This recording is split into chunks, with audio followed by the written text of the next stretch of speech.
Madam Clerk, would you call the roll, please? Yes, ma'am. Dr. Chase? Here. Ms. Decatur? Here. Ms. Egan? Here. Ms. Hazard? Here. Ms. Healy? Here. Mr. McCosker? Here. Ms. Young? Presente. Madam Chair, you have a quorum. Would you please stand for the Pledge of Allegiance?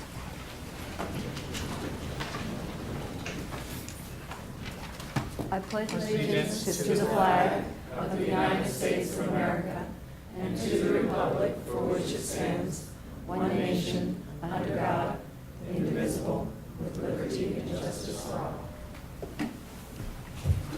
Thank you. Do we have a motion for approval of the agenda? Madam Chair? Sorry. Oh, I can amend it to delete the close, delete. Madam Chair, I have a motion to amend the agenda. Okay. We will be taking off closed session as soon as I pull it up. 12.01. 12.01. How about motion to approve the agenda subtracting or removing the final closed session item? How about that? Second. That's what you wanted to say. Second. All right. I'll leave that up to you who decide whose motion that is, but it's between Mr. McOsker and Ms. Hazard. First and second. We have a motion and a second. The agenda will be exactly as it is, except the closed session at the end will not be necessary because it was taken care of earlier. All right, all in favor of the motion to approve the amended agenda, please say aye. Aye. All opposed? Motion carries unanimously. That brings us to special presentations, 4.01, year-end report from the School Health Advisory Committee. Mr. Justice.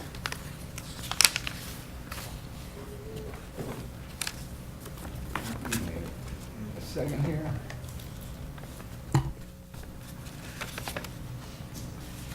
I practiced this right now.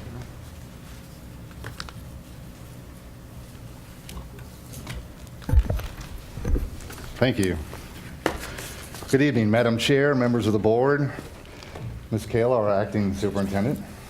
It's nice to be with you tonight. I'm Michael Justice. I'm the facilitator for health, physical education, athletics, and student wellness. I'm here tonight to share an update summary of our work and learning from the School Health Advisory Committee for this year, 2017 and 18. Our kickoff meeting in September, we started off looking at 13 different topics that were possible areas of focus or work for this committee, knowing that it would not be, we would not be able to look at 13 topics adequately in 1 year. We participated in a discussion activity where we narrowed and combined several topics together, and then a rating activity where we came up and identified 4 areas of focus. Those 4 areas of focus are as follows on this slide: mental and emotional health of students, concussion prevention, drug awareness curriculum, and medical support for extracurricular activities. So of our 13 topics that we started off with, through a variety of activities and discussion, we narrowed them down to these 4 areas. SHAC explored these 4 identified areas of focus in the following manner. First, we invited some staff to give us some updates. So from Student Services, Melanie Daniels, along with several school counselors, social workers, and school psychologists came and shared some information and updates with us. Berkeley Dumbrack from School Nutrition also came and gave us the latest and greatest from VDOE and the world of school nutrition. I provided some updated and current research concerning concussion prevention and care of brain injury and concussions in athletics and athletes. And Nikisha White shared information from school health and school nursing with our committee. We also received some information and community presentations from a few folks concerning childhood obesity, Youth at Risk Committee that it runs out of the Sheriff's Department, as well as opiates and Narcan information. So as a result of looking at 13 different topics, narrowing those to 4, receiving some information and discussion from various departments and staff updates, as well as community presentations from several folks. The SHAC Committee is bringing forward several recommendations. The first two are in the area of concussion prevention and care. Place a renewed emphasis on proper hydration education of our athletes and its relationship to concussion prevention. So we know that even a reduction of 2 to 4% of body fluid, we can dramatically expose our athletes and our children to suffering either concussion or a more severe concussion. So proper hydration, what is a proper fluid to drink, what are fluids to avoid and stay away from. It will be an area of emphasis for our coaches, our athletic trainers, as well as our athletic directors in middle schools and high schools. Along those same lines, another area that we explored and learned about was the role of neck strength in concussion risk sports. So it is recommended that the athletic trainers develop a neck strengthening protocol to be incorporated in the warm-up activities of our high-risk concussion sports in an attempt to help increase the neck strength of our athletes to help prevent that whiplash effect when they either run into somebody else, run into the ground, or come in contact with a piece of equipment.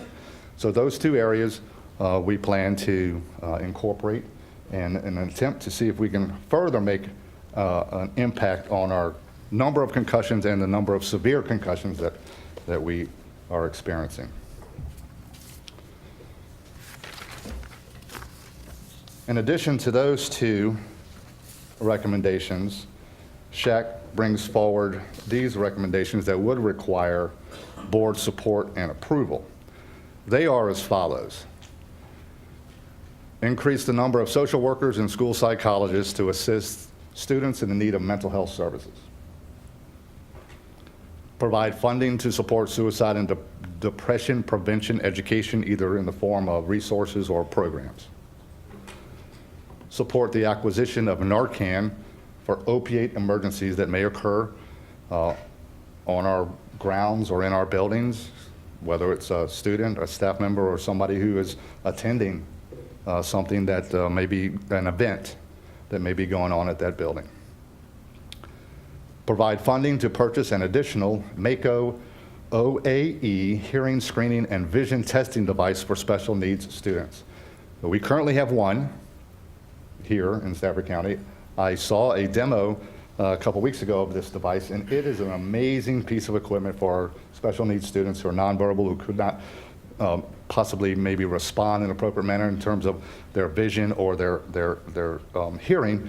And so it is a recommendation that we provide funding to purchase an additional device as either to speed up or be a backup if something were to happen to that one device that we have.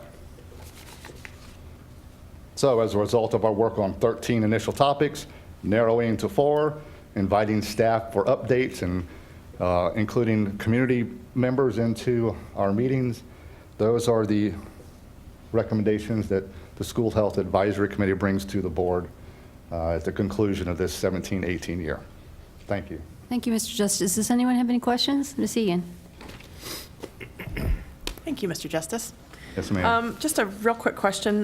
Do our school resource officers carry Narcan like the street deputies do? It is my understanding that the SROs do have They do. the Narcan, But we would like to have them in our nurse's office. in the nurse's and- office, Okay. which will require training, a prescription from a physician Dr. Peter Smith has offered to serve in that capacity. Okay. And so that would give us an additional coverage from the school nurse in the clinic. Is there a lifespan on Narcan? Does it go bad after a while, or is it something that you can carry on you for a while and have it still be effective? All right, so I'm going to say there probably is, but I do not know the shelf life on Narcan. Okay. I do not know, but that is something that we can get that information for you. And cost, too. We'd like to know what the cost is. So with the training offered by Dr. Smith to our nurses, the cost, from my understanding, is nothing. Oh. So it's just making the decision whether we're going to pursue that as something to have on hand in case of an emergency. Okay. Thank you. And I do recall, I think he did say it was a shelf life. I don't remember the I amount. don't either. But, you know, you cannot keep it there and forever and ever. Right. But if it's either no or minimal cost, then that would not be an issue. we would have to- Unlike we'd have to EpiPens, apply which has for a that. shelf life of a year. Didn't he say we'd have to apply for it? I mean, he provides it, but, you know, it should not be a problem, and that would be something that the, you know, I would think would have to come forward to the board for approval. Yes, ma'am. Dr. Chase? So I just had a question about, you know, I think it's great to try to prevent concussions. Does the school system have, and maybe you know this, maybe you don't, a clear protocol for post-concussion, for teachers being notified and students being given time to recover from their concussion and all of that? Yes, ma'am. Okay, terrific. We have a fairly extensive return to play, RTP, Great. RTL, return to learn, protocols and procedures that are put into place even if it's a suspected concussion. Terrific. So, Great, thanks. yes, ma'am. Any other questions, Ms. Hazard? Sorry, just one. Your second bullet about providing support for suicide and depression prevention education, was there any recommendation either from the committee of a particular program or way to go about it? So one organization that was brought up in the update discussion that evening was the Mental Health America of Fredericksburg Suicide Prevention Education Program. It's local, and there's a minimal cost per student that participates. That would be the nuts and bolts that we would have to figure out who would participate, how many students, who would it be offered to, student at risk or a larger group. But we do, that is the local expert, recognized expert group in this area of depression, suicide, anxiety, worry, trauma for students. One other comment I would add is dependent upon if our schools have a significant number of military-attached kids, there are also some really great resources over at the base at Quantico that Great point. actually have looked, well, are familiar with this too, that may also be, at least for certain of our schools, might meet that military attached. I know there's, so that may be another one that I have a feeling will not be of a significant cost to the community. So that may be another resource we can Another avenue pursue. to explore. Yes, ma'am. Okay, I have one. Ms. Young? Yes, thank you. Medical support for extracurricular activities, what does that entail? So whether it would be having the management of an inhaler, if a student needs it, encouraging the students to bring it if they have it. If they don't have it, helping them acquire inhalers, EpiPens, if we have students that have the challenge of dealing with diabetes and they're involved in extracurricular activities, having those sponsors and coaches trained to be able to administer that medication, and that training is offered through the nurses and school health staff and student services several times a year. So people going on field trips, club sponsors and coaches who have students that have certain medical and medicine needs to be trained on how to administer and help those students out. So we had that discussion, what does that look like, what are we doing, how many times are we offering that training, and so on. And that was one of the things that Nikisha came and shared with us the night that she came to the committee meeting. Okay, so this is not something that was already discussed in terms of cost? And it was just the mechanics and what we have in place, educate the committee on what we're doing currently to provide that support for students in extracurricular activities that may need some kind of medical help while they're away from home on a school-sponsored event. Okay. And then I know in the past my kids have been active in these activities, and do the ones that have issues or concerns or medical needs and they're in some of these activities, do you carry their profile with you when you travel? So if it's an athletic sport or activity that's documented on their VHSL physical form and in their medical history by the parents and the doctor, and then we carry a copy of that. It's the emergency medical form with their needs or the condition or what they would possibly need, as well as the emergency contact information if something were to arise. So those documents are carried in the med kits. Thank you. And then Yes, ma'am. the other thing, support the acquisition of Narcan for opioid emergencies. Opioid is the only thing that you're discussing here? That's the only emergency? That's you have? the only recommendation in terms of, from the committee, based on information that was shared for us, in terms of opiate emergencies and how could we better respond. And so, Because there's other drugs that the kids are involved in besides. yes, ma'am. You're correct. But in terms of an intense time response emergency, this ranks up there as about as serious as it gets. And so the quicker we have I something think to... this is the one that we've decided to have as an emergency. There are others. This I was trying to the say that. committee's Yeah. recommendation. Got it. To focus in that area. Okay, thank you. Okay, any other questions? Well, thank you, Mr. Justice, we appreciate it. Yes, ma'am. And if anyone wants to be on the Student Health Advisory Committee, there are openings There for are. the coming year. I think, what is our date that we're sorry, going I to have be one more recruiting? Let me just get the answer to this before I lose track. Yeah. The date that the applications for any of our committees is being announced. Mr. Justice. The end of July, okay.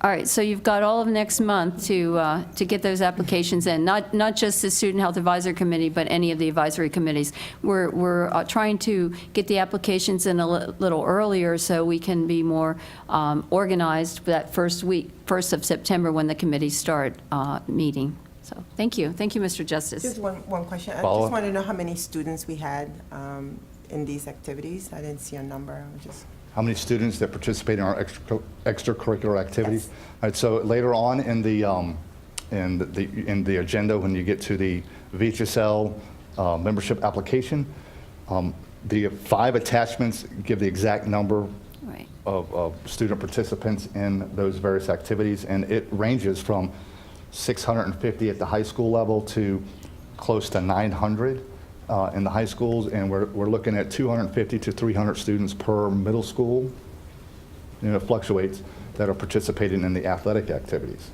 Okay. So the clubs and stuff, I do not have that. And the That breakdown. percentage of football players is probably about 60? Middle school, 45, 50. High school could carry as many as 150 when you look at freshman, freshman, JV, and varsity. Got it. So, Thank All you. right, It's a large so number. you got your other hat on this, yes, ma'am. this query. Anything else? No, good. All right. Thank you. 4.02 is the year-end report from the Career and Technical Education, CTE Advisory Committee.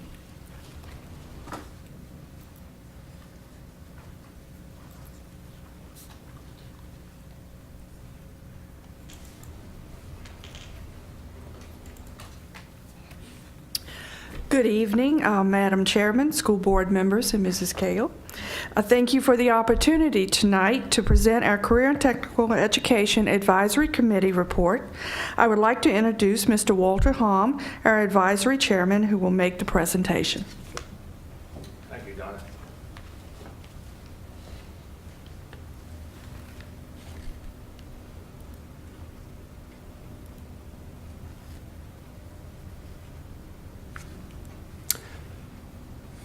Madam Chair, board members, Ms. Kale, it's my pleasure this evening to provide you a review of the Career and Technical Education Advisory Committee activities this year and a forecast of what we plan to do next year. First, though, I would like to thank every one of you for your strong support of the wide range of CTE programs, which have made a great difference in allowing students to excel in careers right out of high school and be prepared for post-high school education in various different areas.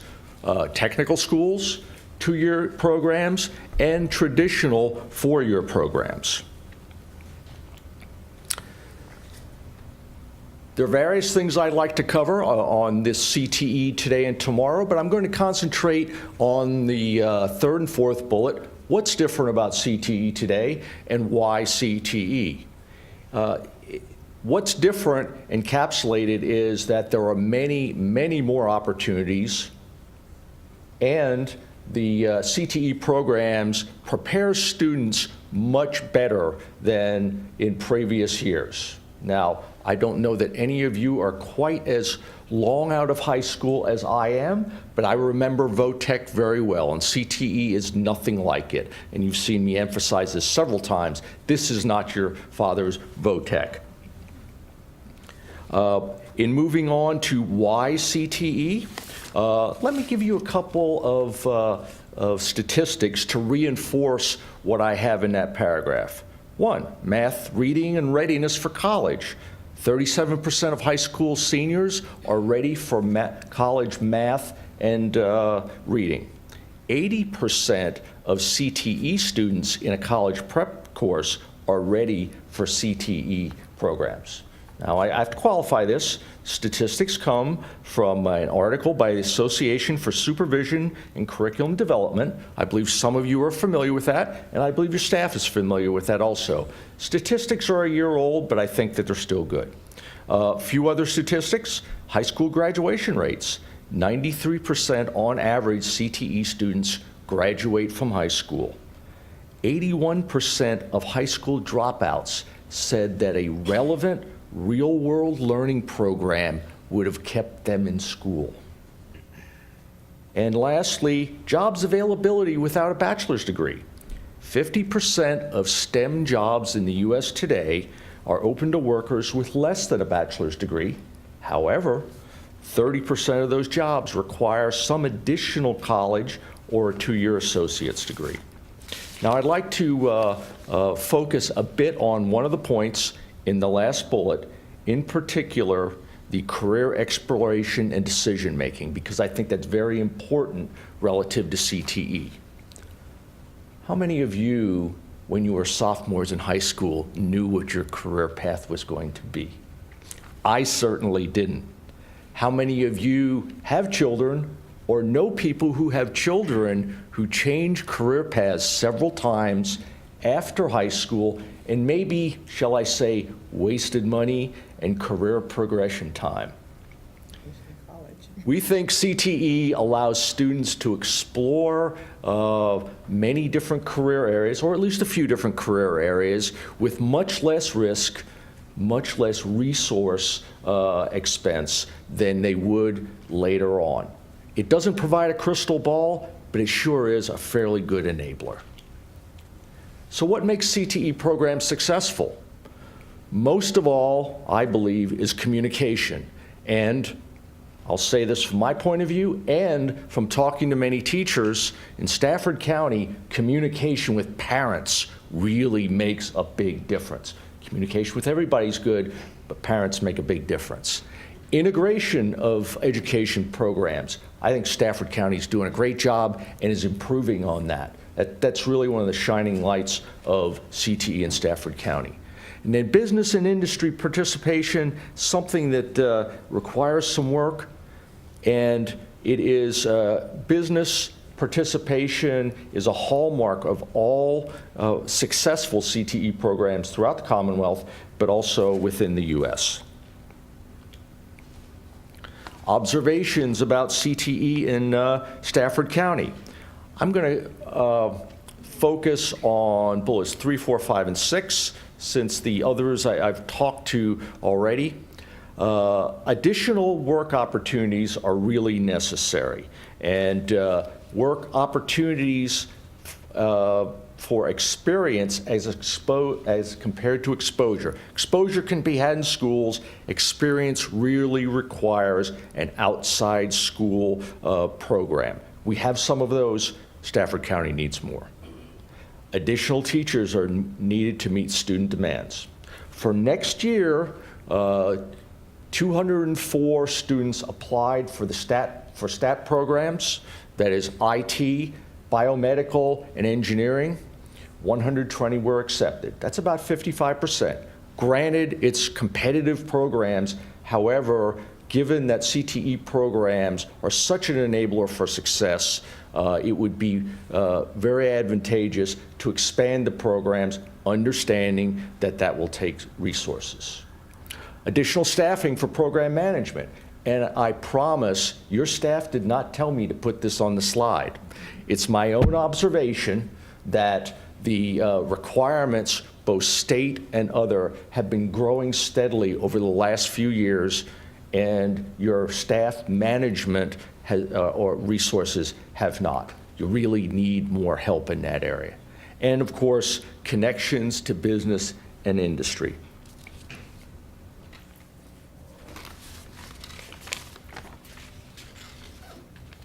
Committee Interests and Concerns. I'll only talk about the ones that we haven't talked about before. First off, there are certain CTE teachers who spend a great deal of after-hours time with CTSOs, that's Career and Technical Student Organizations. We've got some very successful ones. However, as I understand it, the participation and some of the programs have been reduced lately just because of the non-availability of teachers, and the opportunities for students have been reduced. You will see me on a recommendation later on recommend that compensation be provided for those teachers who are spending large amounts of time in CTSO areas. Our committee is exploring the potential for assisting CTSOs, but as I understand it, there's only a certain amount that citizens or non-school employees can do. So we can reinforce, but we can't replace much of the work that has to be done by teachers in the CTSOs. Finally, local career market assessments are essential. Because of lack of resources, I understand those have not been done recently. That is how a school fashions and focuses its career and technical programs, both the local and the regional market. Where are the jobs? What do we need to train the students for? Our committee's activities this year. We've done a number of things. Perhaps most important were tours that we took of both Stafford County schools and Chesterfield County schools. I don't mind saying that after reviewing Chesterfield County schools and Stafford County schools, Chesterfield having 2 centralized CTE facilities and CTE programs at their schools, they ain't got nothing on Stafford County. Stafford County has great programs, instructional and facility-wise. Unfortunately, we were unable to get information on work-to-learn opportunities, but I'm not so sure they're doing any better. Stafford is doing very well in those areas as compared to the one division that we looked at, and we understand that they have some very good programs. We started an advocacy program just in its early stages. We are not engaging with legislators. We are engaging with the community so that they can engage, providing them information and also trying to have businesses have greater interest in helping the schools. And finally, we actually have a member of our committee on the VDOE CTE Advisory Committee. Ms. Christina Clark has done a great job in working with that committee and keeping our own committee informed. Christina, would you mind raising your hand or standing up? Thank you, Christina. You've done some great work. Future plans, I'm not going to talk to that. I think that that's easy to read, and I don't have any further comments. Committee members. We have a cross-section of people. I think many of you know that CTE advisory committees are mandated by VDOE. We have people both from the community, teachers, students. The one thing that I would ask is please encourage more students to join advisory committees, not just CTE, but all others. We have gotten incredible amount of insight from students that we would never have gotten any other place. So it's really important that they participate in these communities. Recommendations for the school board. They follow the points that I provided earlier on. We recommend to provide adequate staffing for high-demand CTE programs, meaning more classes for STAT in particular, and perhaps other programs, and additional resources for management of statutory requirements of CTE, and they are growing considerably. 2, we recommend that you find a way to compensate teachers for after-hours CTSO activities in the same way that you do for other after-hours activities. 4, pursue increased engagement with business and industry. Our committee is doing that right now. However, the force of the school board and the staff would encourage the community to participate more. And lastly, develop increased work-to-learn opportunities. That is very much connected to the 3rd bullet and community engagement. Lastly, thank you again for all your support of continuing CTE programs. They are doing very, very well. They're growing, and look forward to next year.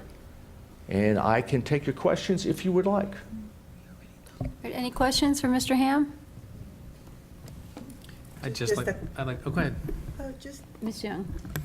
Just a comment. It was wonderful working with all you all this year. Sarah and I enjoyed it. So we'll be back next year, if y'all will have us. Very good. One last comment that I've forgotten. We have several information papers that provide more detail on the comments we made here. We don't have them finished yet. We will be providing them to the board within the following weeks. Thank you. Well, thank you, Mr. Hammond. Thank you to all the members of your committee as well. All right, that brings us to citizen comments. I'd like to read citizen comments. Individuals wishing to comment at this time may do so by responding to the general invitation by the chairman, just happened.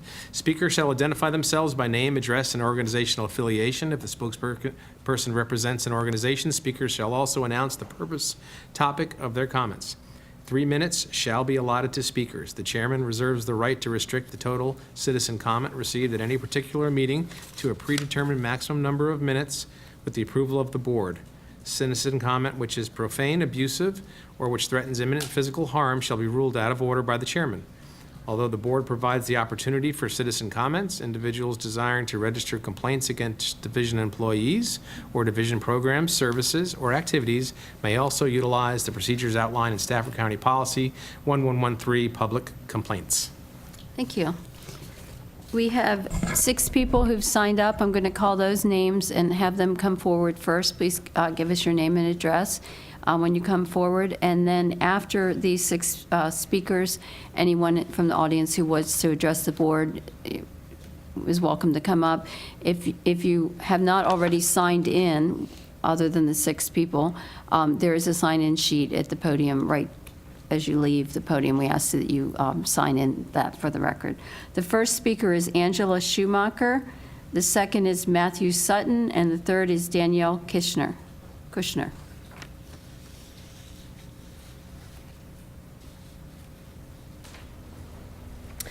Good evening, Madam Chairman and members of the board and guests. My name is Adela Schumacher, and I live at 24 Turnstone Court in the Hartwood District. I'm the parent of 6 children, 5 who've already graduated from Stafford County Schools and 1 who will continue our tour of graduation in Stafford County Schools in 2 years' time. I'm here before you this evening to address the topic of calendar change. Until recently, I believed myself to be somewhat undecided and perhaps even neutral as to whether or not I supported pre-Labor Day or post-Labor Day calendar start to the year. On the one hand, I could appreciate that there are benefits to both, and on the other hand, I could also appreciate the statements made by our previous superintendent that there doesn't seem to be a definitive one thing to push us in either direction on the matter. Change is not easy, and changes will never be made that please everyone. But to make a change for the sake of making a change is not in the best educational interest of our students. To make a change because it adds value to or enhances the best educational interest of our students, that is a valid reason for change. More important than any argument to date pertaining to this topic is the simple fact that in the state of Virginia, the law prohibits the start of the school year prior to Labor Day. Earlier this year, legislation allowing Virginia school districts to start classes before Labor Day died in session of the General Assembly, thereby leaving the law prohibiting the start of school prior to Labor Day intact, as it has been for 32 years. The exception to this law is to obtain a waiver from the Board of Education based on one of the good cause options of the Code of Virginia. Additionally, all school districts must certify annually that they meet one of the criteria for a pre-Labor Day start opening waiver, or they will not open prior to Labor Day. Simply put, this means that until such time as the legislation changes are made to our state laws, a waiver only grants a calendar change for a period of 1 year at a time, 1 year at a time, and could ultimately cause great upheaval if the criteria is not met for the following year, thus resulting in the return to a post-Labor Day start. Stafford County Public Schools does not currently have a waiver allowing for the start of school prior to the Labor Day. There is no guarantee that one would be granted if applied for. The waiver is the exception to the law. This board does not have the authority to act outside of the confines of the law or the exception to the law. Instead of taking a vote this evening to make changes that this board does not yet have the authority to make, I urge you, I ask you to instead vote as to whether or not Stafford County Public Schools will apply for a pre-Labor Day opening waiver in accordance with the Virginia Code, and to do so with transparency. Only when and if a waiver is applied for and granted will it be appropriate for a vote to be taken to change or not to change the calendar year.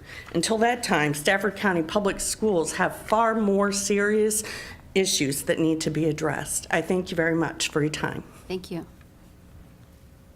Mr. Sutton? Good to see everybody again. Matt Sutton, Garrisonville District, Embry Mill. I have met many of you, and I'm glad to be here. I'm going to buck the trend of what I'm sure you have heard and will continue to hear from the other parents in district on the calendar, and I'm going to say, please, dear Lord, vote yes on a pre-Labor Day one. I've looked at both the calendars, doesn't matter which one, both pre-Labor Days work great. This county has busted its butt to switch to a semester block schedule, especially at the high schools. It shifted a lot of it even into the middle school. With your pre-Labor Day, students get to take their midterm exams, go home for Christmas break, relax, reset, come back with a fresh start in the second semester. You're home before June in the summer. You still get your 2 months off.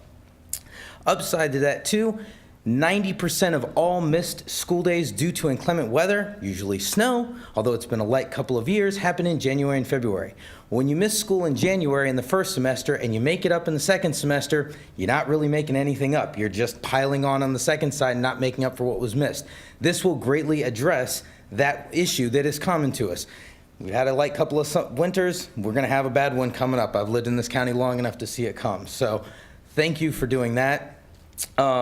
In terms of precedents and legality, as was previously mentioned, every other county surrounding Stafford County seems to somehow magically pull this off to go back before Labor Day.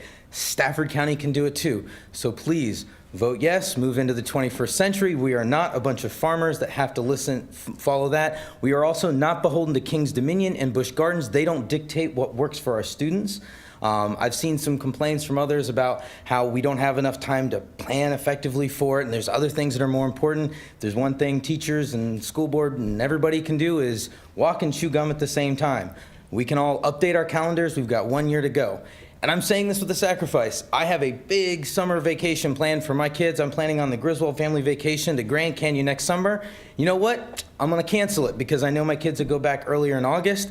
My wife teaches in the county. It's going to impact her. I'm for it. I've talked to a lot of my neighbors. A lot of them are for it, even though they couldn't make it here tonight.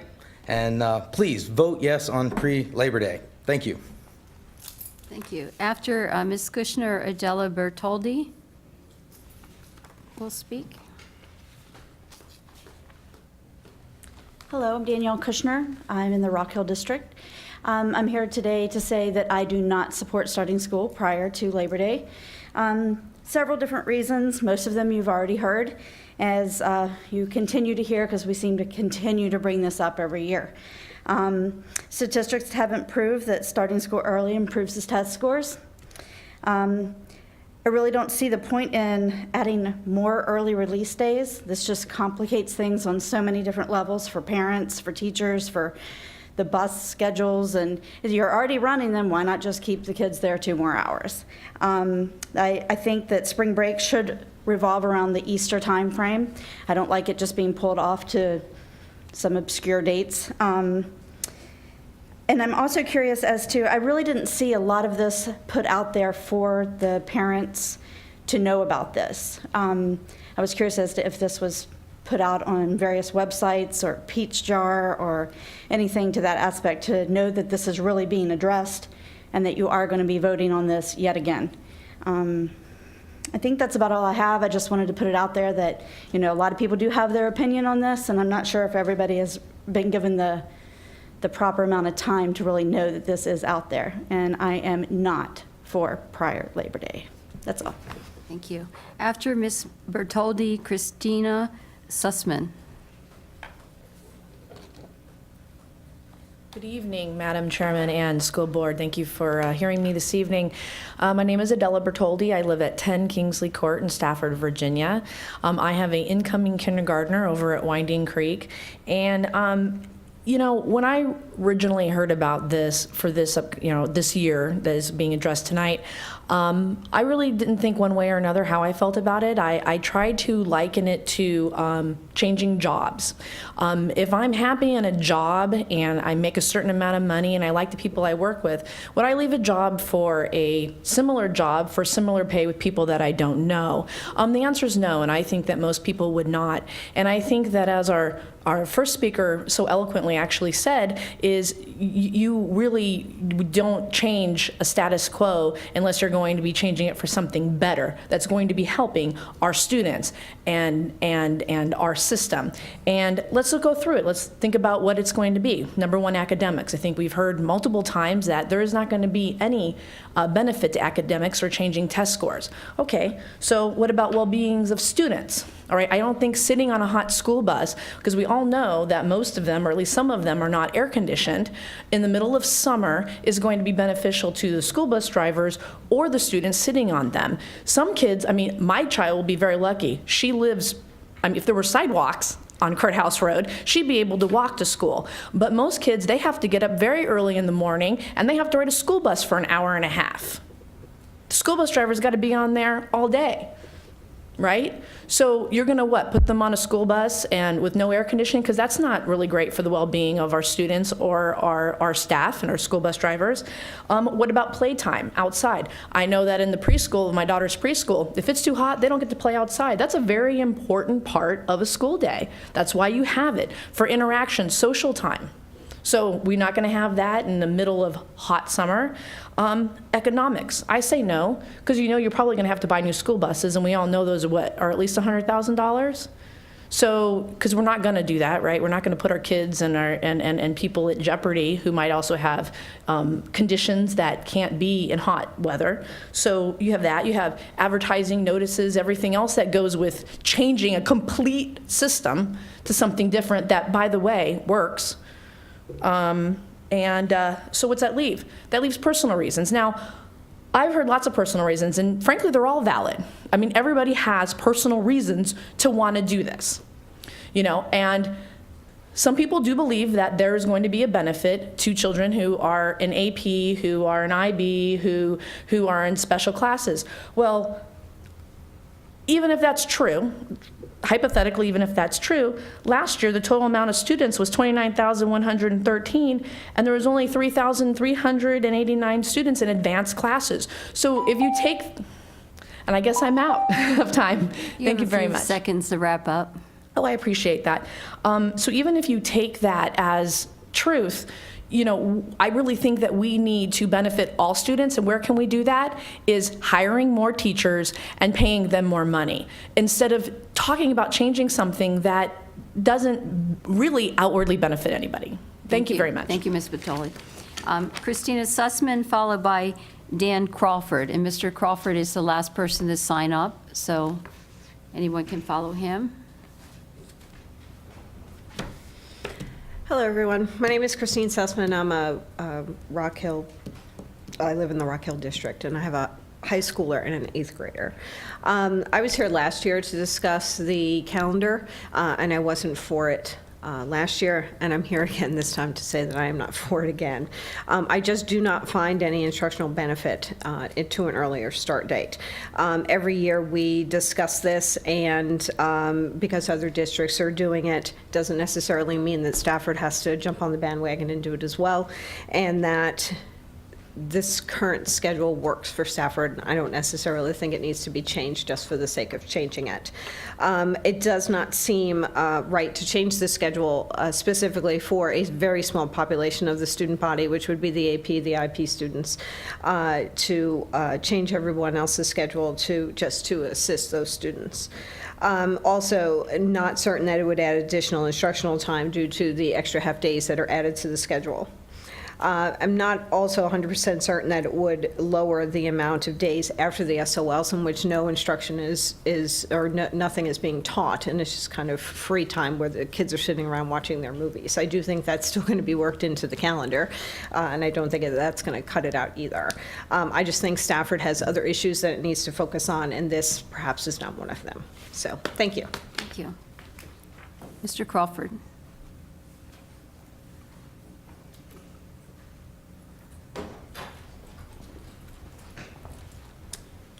Good evening, ladies and gentlemen.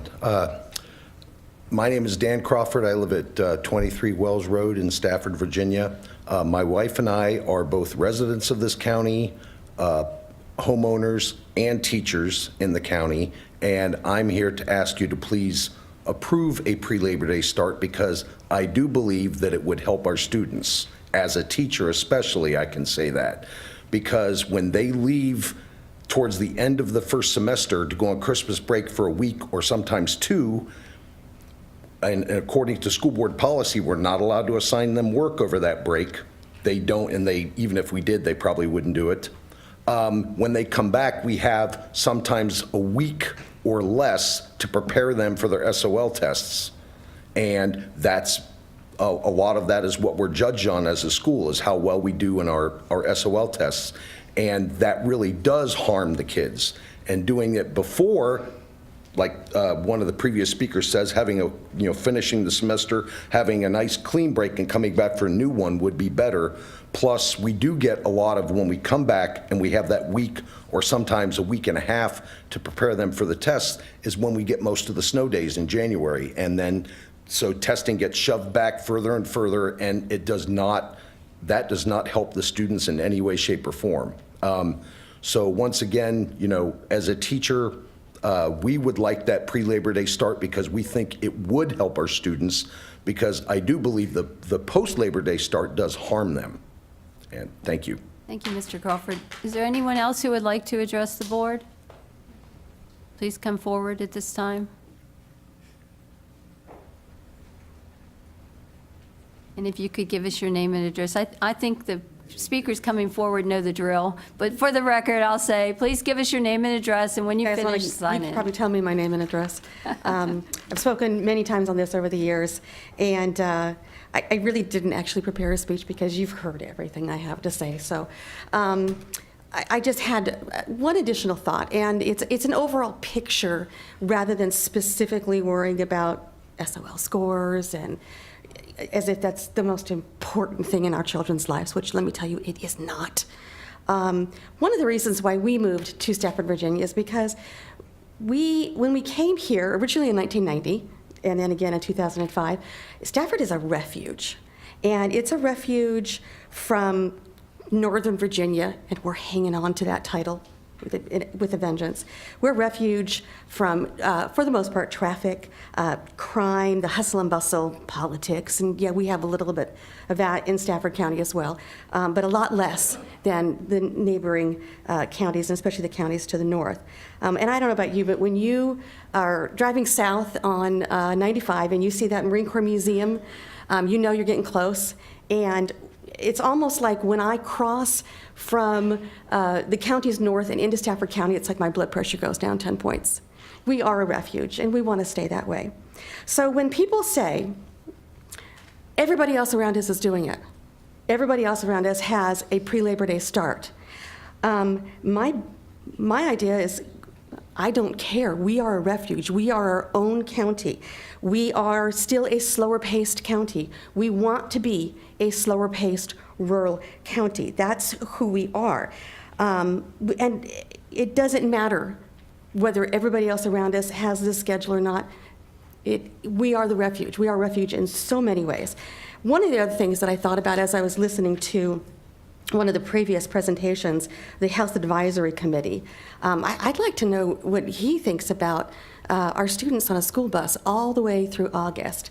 I know people say, well, you know, we were on school buses growing up without air conditioning. Well, we also didn't have cell phones, computers, and Novocaine at dentists. Should we go back to doing that as well? If we do make this change, and if we do decide to do this, I would suggest that it has to be done after the majority of our school buses have been equipped with air conditioning. I would also argue on another topic that even if we don't make this change, I think that's something that we need to consider doing regardless, because you just Google health-related illnesses on school bus and you'll be overwhelmed. So regardless of what we do, I'd like to see that change. But once again, as you guys already know, I am very much for our traditional post-Labor Day schedule. It's worked very well. And thank goodness my son is graduating next year, because after that, I don't think I'll have to worry about it anymore. Thank you, guys. Did you give us your name and address? Oh, Kristen Barnes, 11 Temple Drive. Sorry. Okay, thank and you. there we go. Ms. Barnes, could you sign in, please? I know this drill, too. Hi, I'm Dana Brown. I live at 41 St. William's Way. I was going to come here tonight because, like everybody else, I've come here and said the same thing over and over again. I was going to read you a letter, but the Freelance Star was kind enough to publish it for me in today's paper, so I'm going to skip that. I've been before you so many times, you know, we've debunked all of the false narratives that you were spoon-fed on reasons why we had to start school in early August. And all that propaganda that you received for years turned out to be nothing but a big bologna sandwich. And let me recap a few things. Again, it's Virginia law that school will start after Labor Day. It's also the law in Maryland, and they studied that for a year before they did that. No instructional benefit, doesn't improve grades or test scores. Dr. Benson admitted that last month. Trying to blame it on the governor's school, that's a no-go. AP summer homework has nothing to do with CGS or starting school after Labor Day. And that whole more time before test, that doesn't hold water either, because now we know that some of our high school teachers are testing early before winter break. Not only do they not think they need more time before tests, they're not even giving them the time they're supposed to have. They're giving them less. And then remember the calendar committee. Remember when bus drivers, protested that August was just too hot without air conditioning on the buses? They were removed from the committee. When parents like me complained about underhanded procedures by staff, like double voting on the survey last year and high cost to start early, we were removed from the committee. I guess you just remove everybody who doesn't agree. Then you were told that our parents were being removed because other localities didn't have parents on their committees. Well, that turned out to be a bologna sandwich too. And remember I told you 2 weeks ago, colleges don't even start that early. And last week, I attended your FAB meeting, and you were grappling with the pressing need to fund an extra, I think it was 10 positions for teachers next year. And I believe the cost of a full-time equivalent teacher is about $68,000 each. And I listened while you guys did a little magic math, shuffling around some of next year's school bus purchase money and swapping it with this year's carryover so you could buy some extra teachers next year. Well, carryover money that you might not even get, carryover money that hasn't even been appropriated yet. That's kind of risky. Yet even with all of that, some of you are tossing around the idea to spend an additional $1.5 million that we don't have to air condition the school buses for the sole purpose of starting school 3 weeks early just because. That's 22 teachers for a year, okay? Again, it's the law. You apply for the waiver annually. Some years you qualify, some you won't. Spotsylvania, in 14 years, has changed their calendar 6 times. 6 times. Is that what we want for Stafford? And lastly, I found it ironic last week that we put out a survey to every parent seeking their opinion of the communications office, yet we couldn't put out even one notice on the calendar changes. No survey, no bulletin, not even an honorable mention on the district website. If you don't read the school board agendas, you wouldn't know about it. But Friday, June 14th, central office did a poll on ice cream, whether people like soft serve or scoops. I guess that's a higher priority than this. And that survey started with the Office of Strategic Communication and Community Engagement is always trying to keep parents informed about division events. I guess not. Thank you, Ms. Brown. Thank you. I believe I saw another speaker in the back of the room as well. All these familiar faces this evening. Good evening, Madam Chair, Ms. Gale. My name is Joe Godsey. I live in the Falmouth District. I brought my favorite book with me today. Imagine Stafford County Schools as a magnificent tree. The leaves consist of students and parents. The limbs are staff and administrators. The trunk represents bus drivers, buildings, and programs. And of course, the teachers are the roots of this grand tree. What happens when you kill the tree?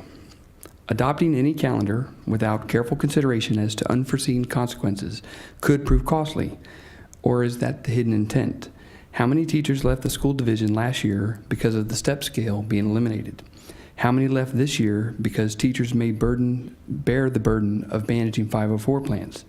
How many might leave next June if the wrong calendar is adopted? Why is there no pre-Labor Day calendar with a phase-in option being considered? Is there a financial windfall to be gained by a one-time 3-week jump into August? How much will this one-time 3-week jump cost? What are the 15 days worth? To many teachers, you are asking them, the roots of the tree, to give up 15 days of a part-time job. For others, you're asking them to give up 15 days of a vacation. What about the rising sophomores and juniors at the 5 local high schools who will lose 1/3 of their summer incomes, never to get that money back? Please, don't think of this one-time jump as simply ripping off a Band-Aid. This Band-Aid is very expensive adhesive strip. For the summer of 2018, teachers will have 10 weeks off to work part-time jobs, save on daycare, prepare for this coming school year. How many teachers will leave Stafford next June because of the loss of part-time pay? Will this question be added to their exit survey? If the pre-Labor Day calendar is so instructionally sound, surely it can be phased in over 3 calendar years so that more money is not lost from the pockets of our employees. When we're interested in school calendars, we look at school districts X, Y, and Z. When we're interested in AP tests offered, we look at school systems 1, 2, and 3. When we're talking salaries, it's do, re, mi. It's like being in a fun house of mirrors. We just keep changing mirrors until we get a reflection we like. Could we have one standard, please? You want Westmoreland on your comparison list. Teachers want Fairfax. You want Caroline and Albemarle. Paras and bus drivers want Loudon and Alexandria. You want King George. Students want the entire state of Maryland. Seems every county in Maryland will begin after Labor Day in 2019. My rising 8th grader listened to my speech this morning, and his only question was, Dad, if we're starting 3 weeks early, why aren't we ending 3 weeks sooner? Maybe there's a waiver for that. Thank you. Thank you. Very good.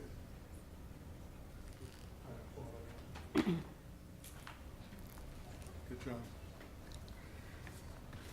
I didn't come here for this one.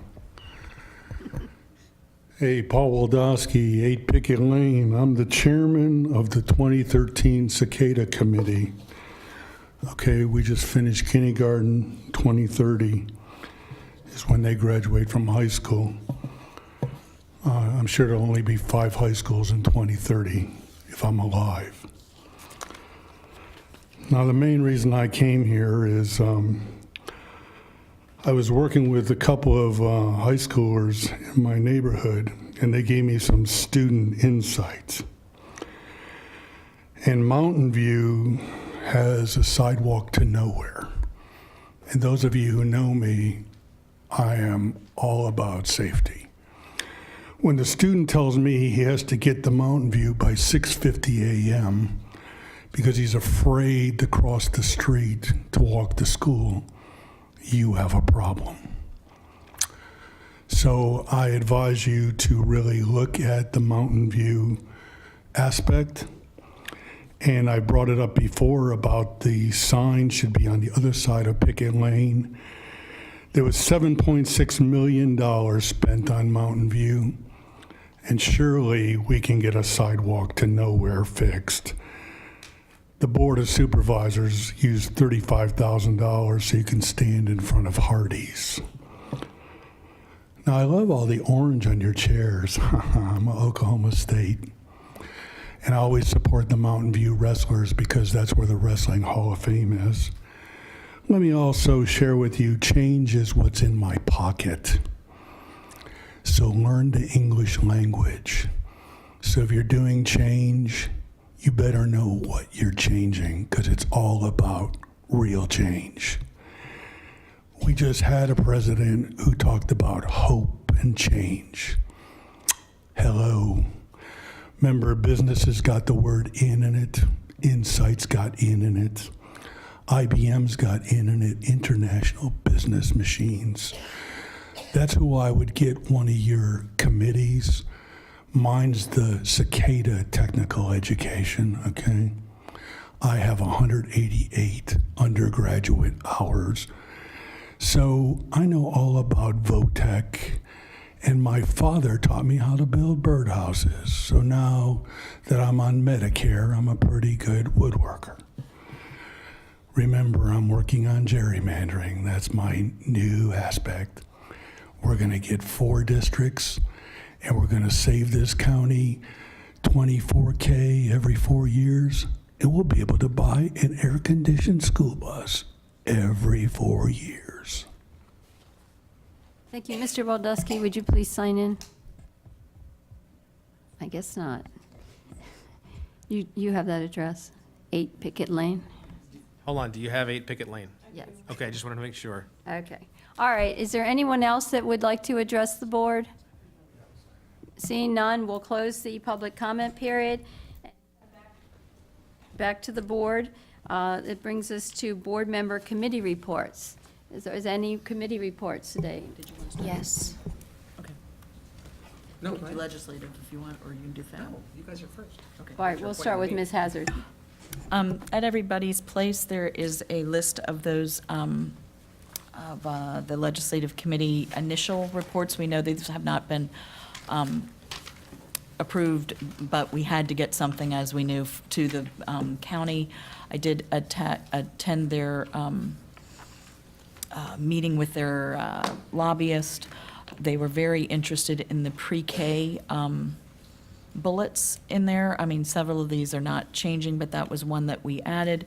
It was interesting to hear, of course, that the Health Advisory Committee talked about social workers and psychologists, so we were already tracking with them before they brought that. So those are to be reviewed, and I figured that as we get through the summer and into the early autumn, we can move these to approval.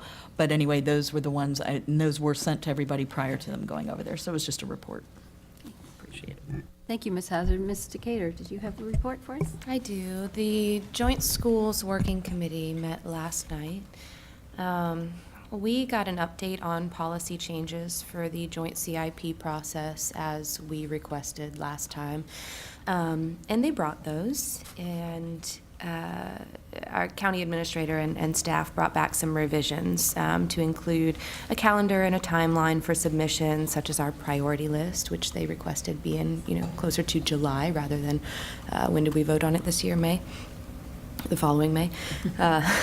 So anyways, I think they're really working to fine tune that. And what I would suggest is their FAB held a meeting to review the first year CIP process and discuss, what went well, what didn't, just, kind of review. And I would really, I think that our FAB should do the same thing and maybe bring those recommendations back to the Joint School Working Committee, where we can kind of communicate with the other board members across the street. We also discussed some shared services updates, and within that was a update with central purchasing. The Board of Supervisors kind of discussed some new policy revisions as far as our shared services were concerned, and within those they talked about adding central purchasing. There does remain some concern over that process, where the funds will come from, how will they be rated, do we agree upon the ratings, things of that nature. I would strongly suggest that we as a board take a look at that together before moving forward with any additional, just kind of look at what's what was brought to us as a board, and see where we stand on that. And that kind of does it for the really important, outstanding things. Sarah was with me. Do you have anything to add to that? I'm sure you do. The only thing I have to add is that we did share some of our concerns about the public day school, and that we need to sort of have a long-range vision for that plan. So we just shared that with them. Thank you, both Dr. Chase and Ms. Decatur. Any other committee reports? Finance and Budget. Oh, Mr. This is McCosker. my last Finance and Budget serving on this committee. I think we did well last year.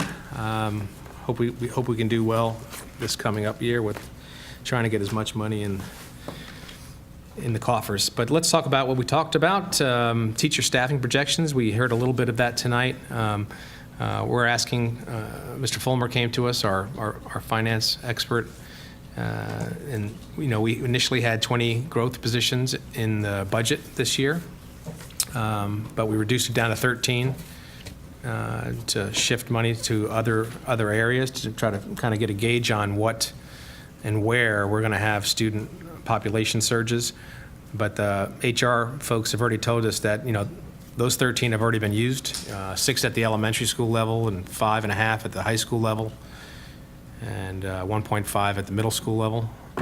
So Mr. Fulmer came to us and asked us whether we can do a trade-off of buses.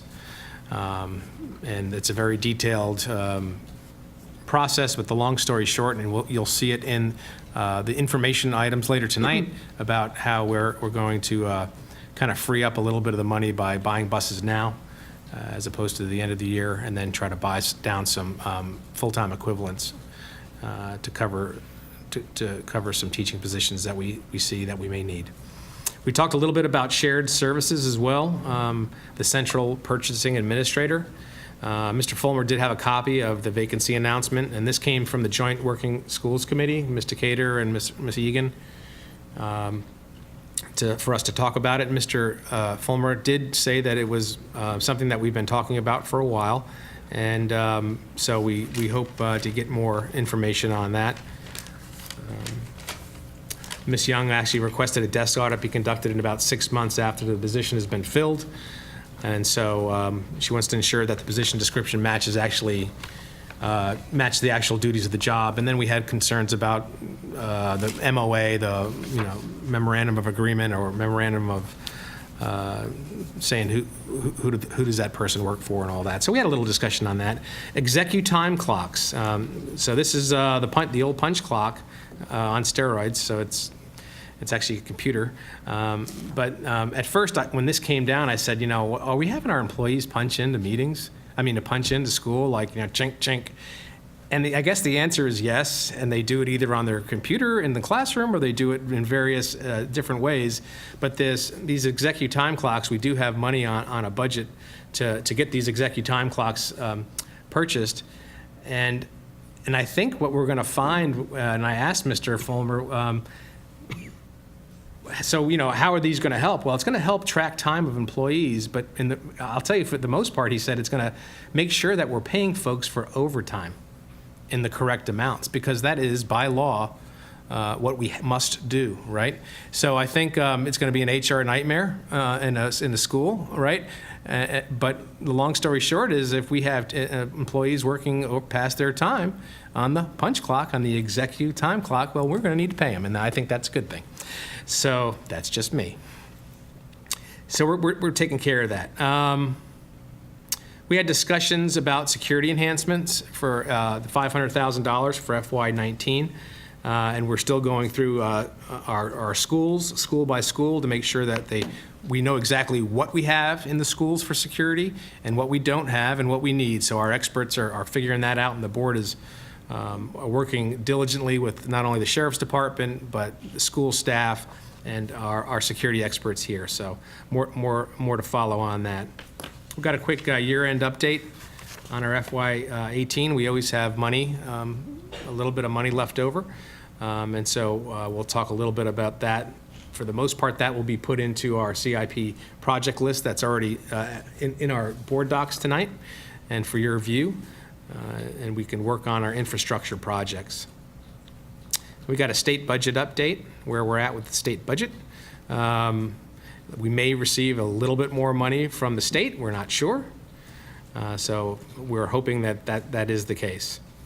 And that's it, Madam Chair. Thank you. For that lengthy. Any other committee reports? No? That brings us to the acting superintendent's comments. Yes, tonight I'm pleased to announce recent administrator appointments. Mr. Ivan Arana is the school board's appointment as the assistant principal for North Stafford High School. Mr. Arana has served as an assistant principal in Monterey, California, and Germantown, Maryland, prior to this appointment. In addition, he has taught ESOL and special education before becoming an administrator. Mr. Arana earned his Bachelor of Science in Communications from Howard University. He earned his Master of Education from George Washington University and completed his administrator certification program at University of Maryland. Is he here tonight? No. Oh, okay, sorry. No. Just checking, just checking. These appointments were at the last meeting.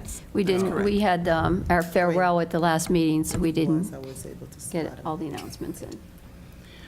Our next announcement is Ms. Annie Villanueva, and she is the school board's appointment as Supervisor of Student Services.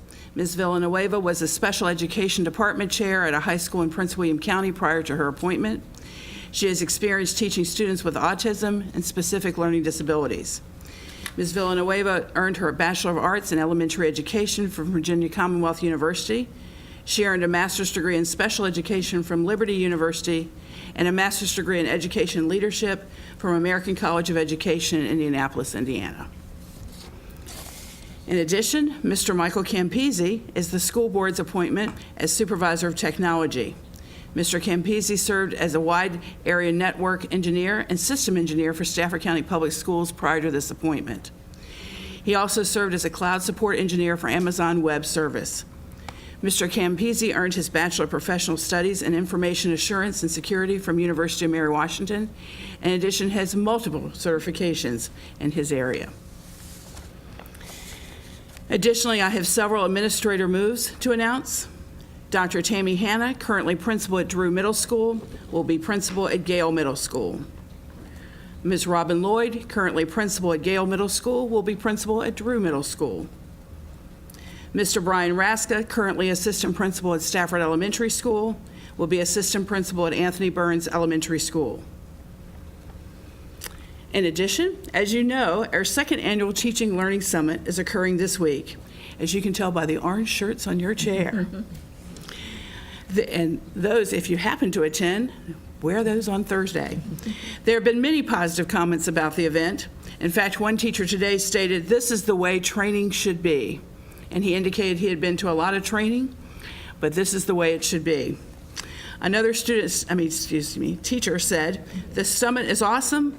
I'm enjoying working with my school's teams as well as my job-like peers." And this teacher went on to talk about how she thought she would be tired when she got there after grading, getting the end of school, but then this has rejuvenated her. These are the type of comments I'm hearing, and it's really nice, and I could go on and on. School board members, if you haven't had an opportunity to stop by and visit the summit, please do so tomorrow or Thursday. And thank you, Mrs. Healy, for offering to say closing comments Thursday afternoon. And a special shout out to everyone who has had a part in making this summit such a huge success. And thank you. We hope that you all can attend. Is it air conditioned? It is air conditioned. The place, because this Yes. is long sleeve, just. And we suggest that because we're air conditioned, and if you get warm, push those sleeves up. We have got it. Thank you, Mrs. Kale. And That's right, it's work under construction. There we go. I do want to welcome you to our podium Thank as you. our acting superintendent. We appreciate all that Thank you're you. This you're is all doing we and do. will continue to do while we are on our mission to hire a new superintendent. It's all in All right, good that humor. brings us to the consent agenda. Do we have a motion? Motion to approve consent? Second? Second. All right, we have a motion by Ms. Hazard, and was that Dr. Chase, I heard? For a second. All right, any discussion? All in favor, say aye. Aye. All opposed, motion carries unanimously. And we're going to give Ms. Kale an opportunity to make any announcements from the consent agenda. Are there any announcements? No? All right, sometimes there are, sometimes there not. No announcements today. That brings us to action items. 9.01, appoint school board members to serve on the board's advisory committees. Our advisory committees are listed in the attachment. Those terms expire at the end of this month. So I guess my question would be, is there anyone who wants to change their committee? And if so, what would the request be? We usually ask for volunteers, but I'm afraid to do that. I'm assuming that you're all going to stay where you are unless you move and find somebody who'll switch with you. Well, I'm gonna start the ball rolling. Is there anyone that wants to be primary gifted, as I have been gifted for 6 years? Forever. Right. And my wife tells me I'm very gifted. But I need to move to another. Or the alternate. Anybody wants to be primary and/or alternate? I'm the alternate. I'm just gifted out. I mean, I think. That's okay. We'll just, any volunteers? Does anyone want to be primary? Ungifted. Well, I am fine with swapping out if you would like. Okay. All right, so that would give you CTE? Sure. Or do you want to just see if there's Do you any want to other- keep CTE? No, I want CTE. Oh, you want CTE? Yeah. You want technology? No. Okay, one at a time. I'm trying to do this. One at a time, guys. Match One at the a time. dots. Okay, Mr. McOsker is willing to give up gifted, and I hear Dr. Chase is willing to accept it. Is that okay? Let's just mark that down. Mark it down. For first. That's a done. Thank you. All right, now that gives us an opening. Well, I'll take primary CTE. Sarah stays. We'll switch. We'll switch. All You'll be right. alternate, and I'll keep technology. That's my heart. well, but we need to Unless find one somebody for else Mr. wants McOsker. Technology. Did you want to be technology and I'll be your alternate? No, you want that way too much. I can't. All I do right. want it, but I'm going to let All you right, have we'll find it. you. I'll be alternate. That's okay. You can be Well, primary. all right, Dr. Chase, would you want to be the alternate still in technology, or you? Sure. Well, that's fine, yes. All right. Mr. Cater, are you good with the special ed? I'm wonderful with the special Yes, all right. And I'm willing to stay on there as the alternate unless someone else wants to. No? All right, so special ed's good. CTE is good. The gifted, okay. Does anybody want to be the backup in gifted? I'm the backup and alternate in that. Seeing none. I mean, I can take your, because you're already on, you're an alternate for a few now. I'll take that. All right. Thank you, Mr. McOsker. Yep. All right, so we have a backup there. Performing arts, Ms. Hazard, do you still want to keep that? Anybody want to be the alternate on performing arts? We're a fun group. No, it's vacant now. It can stay vacant if we don't have one, but. I usually make it. All right, so Ms. Hazard, if you can't go, then try to get someone to go in. It doesn't have to be a same person all the time.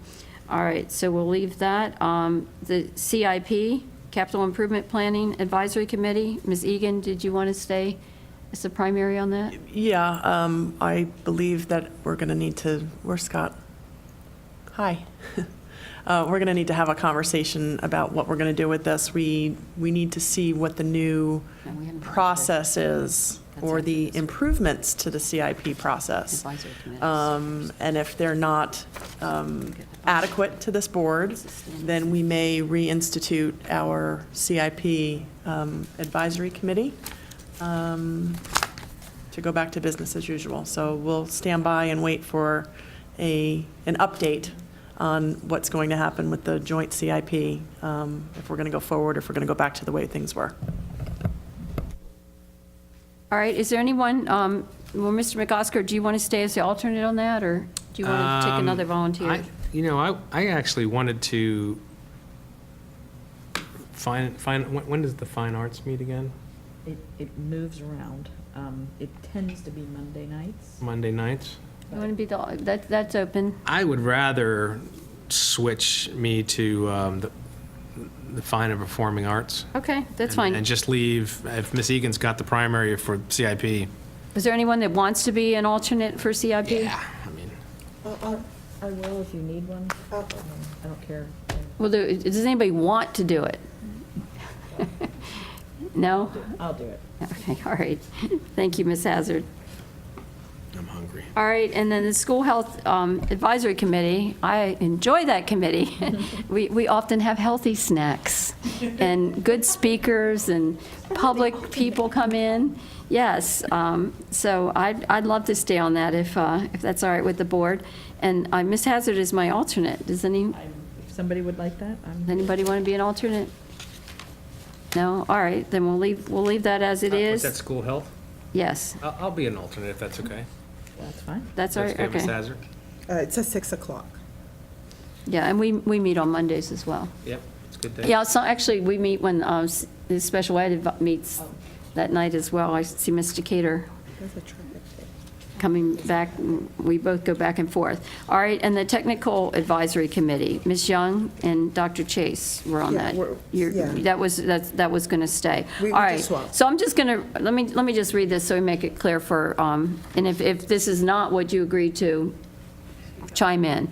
All right, Capital Improvement Planning Advisory Committee, Ms. Egan is the board member assigned, and Ms. Hazard is the alternate. The CTE Advisory Committee, Ms. Young is the member assigned, and Dr. Chase is the alternate. Fine and Performing Arts Advisory Committee, Ms. Hazard is the primary, Mr. McOsker is the alternate. The Gifted Advisory Committee, Dr. Chase is the primary, Mr. McOsker is the alternate. Oh, you're on 3 of these. Did you really want to do that? Well, just unless All someone right, else School wants to- Health Advisory Committee, I am the primary, Mr. McOsker is the alternate. Special Ed Advisory Committee, Mr. Cater is the primary, and I'm the alternate. And the Technology Advisory Committee, Ms. Young is the primary, and Dr. Chase is the alternate. So, I mean, you're welcome to be the alternate on 3 of them, but if you're not comfortable with that because of the potential commitment, I mean, you don't know, you may never have to go, but you may have to go frequently. No. Yeah. Yeah. So you're okay with that? Yeah. All right, Yeah, all right. that's right, I'll cover. Then if that, everybody, all right. Now we'll move to the fun ones. Come to item 9.02, appoint school board members to serve on the board's standing committees. Ms. Healy, would you like an Oh, action? On a what? Well, we usually don't vote. I think we can vote on it, but I think we have to vote on the other ones. Yeah. All right, let's take a vote. Everybody, we have a motion? Move to approve 901 as discussed. All right. Motion, Mr. McOsker, second by Ms. Egan. All in favor? Aye. All opposed? Motion carries unanimously. The standing committees, I think some of them were required to vote because those are actually appointments by the board. The other ones are not quite the same level. All right, 9.02, appoint school board members to serve on the board's standing committees. The standing committees are the Finance and Budget Committee, the Governance Committee, the Joint School Working Committee, Legislative Committee, and the Student Disciplinary Committee. We don't have to make appointments for student disciplinary because those are assigned when we have the monthly meetings. But let's start with the Finance and Budget Committee. The current members are Ms. Hazard, Mr. McOsker, and Ms. Young. Those terms end on June 30th. So what we need is 3 members to be appointed to that committee for July 1st of 2018 to June 30th of 2019. I'll continue. You want to vote? Okay, then, I mean, we'll take the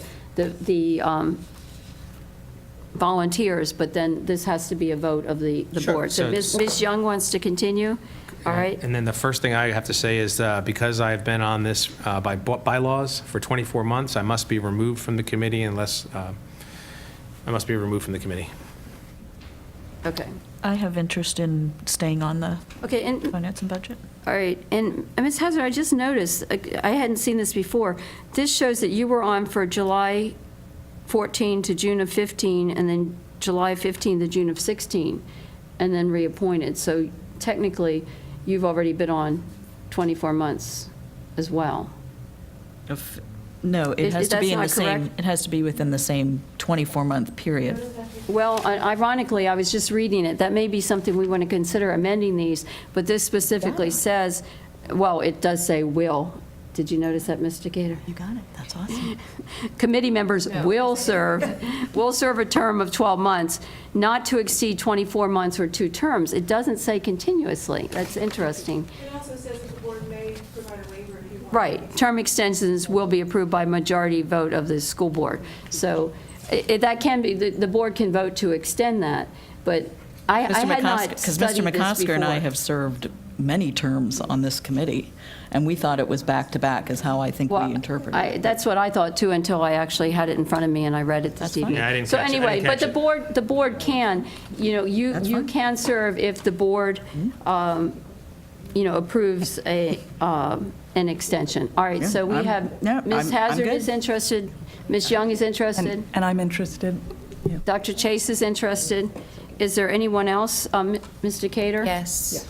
You're interested. All right, so we have 4 members who are interested in serving. And Did you I want- will certainly bow out. Okay. All right, well, that makes it easy. We've got 3 members who are interested and 3 slots open. So that would be Mr. Cater, Ms. Young, and Dr. Chase. Do we have a motion to approve those 3 members? Motion to approve. Second. Motion by Ms. Hazard, second by Mr. McOsker. All in favor of Mr. Cater, Ms. Young, and Dr. Chase being assigned to the Finance and Budget Committee for the July 1st, 2018 to June 30th, 2019 term, please say aye. Aye. All opposed? Motion carries unanimously. All right, the Governance Committee. There are no term limits here. And the current members are Ms. Decatur, Ms. Egan, and Ms. Hazard. Is there any interest in continuing, or does anyone have an interest in being in this I'd like to stay committee? on. Okay. I would as well. This is the Governance Committee. All right, so Ms. Decatur, Ms. Egan, and Ms. Hazard are willing to continue their appointments. Is there anyone that is just really anxious to join this Governance Committee? Hearing none. Do I have a motion? Motion to approve. Okay, motion to Put forward. approve the reappointment of the current members on the Governance Committee. Second. By Ms. Egan, second by Dr. Chase. All in favor, please say aye. Aye. All opposed, motion carries unanimously. All right, Joint School Working Committee. That's not actually. Oh, it's not up. Oh, that's not up. Oh, Only good. legislative. All right. Only The Legislative Committee. That's right, we'll get to that in January. No, Madam Chair, we need to address that tonight because I will. Oh, that's right. I will no That's longer be right. serving on that committee. There is one opening in the Joint School Working Committee. So that's where I think I would like to move to, is the joint working committee. All right, well, that would be from now until December 31st. December 30th, and then. Because then all the appointments will end, then Yep. they'll be reappointed. All right, any, So if I would just add that does leave me on 3 standing committees, which I'm totally okay with. But if there is anyone who feels that they would like to serve on the joint schools or the governance, I'd be happy to just share. I'm not asking anyone to. I'm perfectly comfortable serving on these 3 committees. I did it last year. well, there's, I wonder if, I don't know whether Ms. Hazard would consider being on that committee or not. Let me see what happens with legislative, because then I too would be on 3, so I'd like. all right, well, I mean, I have Again, intentionally. I did this last Yeah. year. I'm comfortable with it. I served on them before. I don't want to be a hog. That is a lot to ask. I've been on the Joint School Working Committee before. I have intentionally not volunteered or put myself on this committee because, the 2 committees, the Joint School and the Finance, have 6 positions altogether, and I thought that would be more fair, equitable, to allow the board members to be that. Who is on it But, and who is not? well, So now we have well, right now, Dr. McOsker. Chase is on it. Right. And Ms. Decatur's on it, but Ms. Decatur said, and Mr. McOsker, if he gets voted on. But I'd be willing to do that if the board would want me to. I mean, I've been on it before. I think the chairman can be on it, you just can't be the chairman, but I'm never the chairman of those, committees. Actually, I enjoyed it when I was there before, and always enjoy a challenge. If you can. Or you And Ms. Egan can always give us some advice. Hmm? So, Mr. Cater, would that work for you if I were on that committee for the rest of this year, and then, well, actually, that's a year. So are you doing it instead of Mr. Cater, or? Yes. Okay. Is that's all right? That's all right. Okay. All right. But I'm not going to be the co-chair, so you'll have to figure that. We'll have whoever's, anybody other than me can be the chair and the co-chair. You all can work it out. All right. So that would be it's Dr. Chase, myself, and Mr. McOsker. All right? And just to clarify, it's co-chair because the other. Oh, that's right. Oh, that's right. Yep. Co-chair with the Co-chair supervisor. together, yeah. Okay. Well, that will not be me in any event. All right, is there a motion? Motion to approve the slate. Legislative is. Well, we're still on joint school working committee. Okay. So we have a motion to approve. Second. I think, all right. Thank you. You're welcome. All in favor, please say aye. Aye. All right, motion carries unanimously. That brings us to the legislative committee. We have Dr. Chase, Ms. Egan, and Ms. Hazard. Is there any I'd like to stay on desire legislative. to stay? Yeah. Dr. Chase, Ms. Hazard? All right, well, we got 3 volunteers, so And I think they've been doing a good job, so I'm not, all in favor of the, legislative committee. I was going to say the current members staying, please say aye. Aye. Oh, wait a minute. Who made the motion? We didn't have a No, make a motion. motion. Do we Nobody made the have, do we motion. have to, Missy, do we have to? Every single time? Well, let's Every just- one of these? We don't really have to, but go ahead. Make a motion for the I move record. that the legislative committee continue with its FY18 members, Chase, Egan, and Ms. Hazard. All right, we have a motion. Second. And a second. All in favor? Aye. Aye. All opposed? All right, motion carries unanimously. Whew. Now, we don't have to do anything else with the miscellaneous until September. Yes. All right. One is in August. Well, September 1st, that's right. My goodness. Now that we're through the hard things, we come to approve. Did you say, what did you say? Now that you're done with the Yeah, hard I things? know, that's right. in We're your- just getting ready for this next one. 9.03, approve the 2019-2020 instructional calendar and the 2020-2001 instructional calendar. All Motion right. to approve. All right, we have a motion by- 9.03, option C. All right, let's just pull this up. Oh, are we there already? Yes. I had the privilege of moving this up to an early action item, just so that we can make sure that everyone was here. And yeah, because usually this would have came up at 10 tonight, and so anyway. And I will second. All right. There wasn't a second. I got lost. We have a motion by Ms. Egan and a second by Mr. Cater, and the option C. Ms. Hazard. I'm sorry. Option C, is that correct, Ms. Egan? Ms. Hazard? Yes. Correct. And that would have the first semester beginning August 10th, ending September 8th. 12. Option C? Yes. Well, in 1 year, it's August 12th, the following year, it's August 10th. Oh, boy. You have to look at the 2019 and then These are for 2 years. I'm looking at 2020. 2019. Oh, all right. Beginning early August. All right, we'll see. I'm wanting to do this for the benefit of the people that don't have this in front of them. All right, for Is there a way we 2019, could put it up there? 2020, well, I think it's everybody good. pretty much knows the area. Begins October 12th, ends December 20th. Professional day on January 6th. And we go into same as option A. The winter break would begin December 23rd, end on January 3rd. The second semester would begin January 7th and May 27th. and the professional day on February 14th is changed to an early release day for all grades.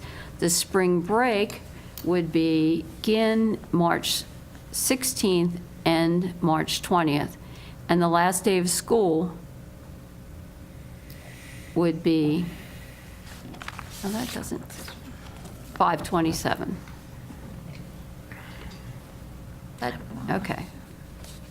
Is that, all right. And I don't know if we want to go through the, we can go through the 2021. It's only a few days difference there. That would begin on August 10th. First semester ends December 18th. Professional day, January 4th. The winter break would begin on December 21st and on January 1st. And the second semester would begin January 5th and May 26th. Professional day on February 12th is changed to an early release day for all grades. And the spring break would begin on March 15th and March 19th. The last day of school would be May 26th. All right, so that is the option that is being, has been moved for approval. I also Let's- have a motion. Okay, Mr. McOsker. Don't we have to address the initial motion I first? think you take the motions and then you address Well, them. we will have a discussion when we get through whatever options we have. I mean, if there's another motion, I think you can have a substitute motion at any point. Is that? No, I think we have to hit, I thought the motions were taken, and then the last motion was discussed first, and then we go into the second motion. That's how I understood Robert's do we have a rules. parliamentarian in the audience here? Where's Mr. He's away. Nelson? I thought all motions were All right, entertained. who has some, does somebody want to Google Robert's rules? I mean, if you I have a go, book. if you go for the substitute, if there's a substitute, I don't know what. Yes. Yeah, I think he wants to make a substitute motion. I mean, there will be a discussion. It seems for practical purposes, if we're going to discuss, we should discuss it all together, although we could have a discussion now, and then we can have a substitute motion and another discussion later. I think you can move to table the discussion to have a discussion on the second. That's all right. We'll, I think our clerk is looking this up for us. Thank you. All right, so I know that the rule is you can't have any discussion before you have a motion, so now we're going to have two motions.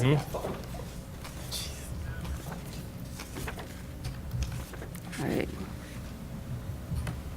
Some use the restroom. I think you have time. Excuse me. I think there is like an indent that tells you. Index, This says that once a motion is before a meeting, it must be adopted or rejected by a vote, or the meeting must dispose of the question in some other way before any other business can be introduced. Okay, we need to look up substitute motions. There, you can make a substitute motion, which would take the place of the initial motion. Then when you do get to the vote, you would vote on the substitute motion first. If it fails, then you would go back to the original motion. So that's, let's see. Substitute motion, is there not an agenda?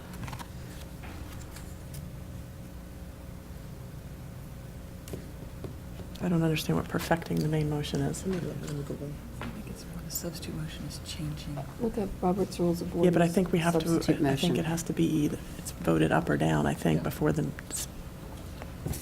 No, you actually, there's no vote on the main motion. If you have a substitute motion, the first vote will be on the substitute motion. Well, what this Then says if is that that- fails, then you go back. a motion is on the floor, a substitute motion is introduced, presented. Perfecting the main motion comes next. The moderator calls for amendments to the main motion. The amendments may be debated. Nothing else is in order.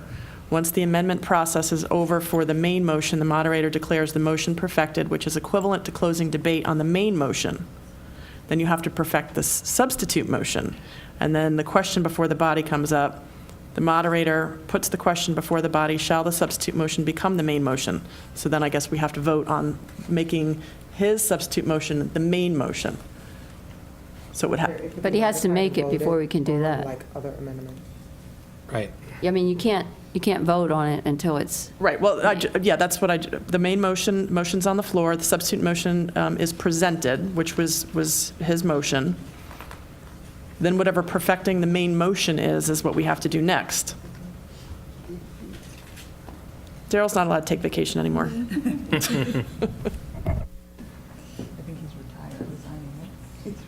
this isn't Robert's rules either, and I know that's what we're governed by, so. Okay, so with all things being fair, we're all going to discuss all of the sides. Can we defer to something and get moving, or what do we think? Or do We can go on to something else.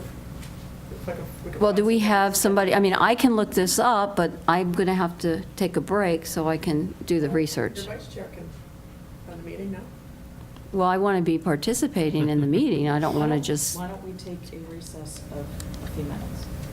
Point of privilege, 5-minute recess. All right, I'll do the research. For research on Robert's rules.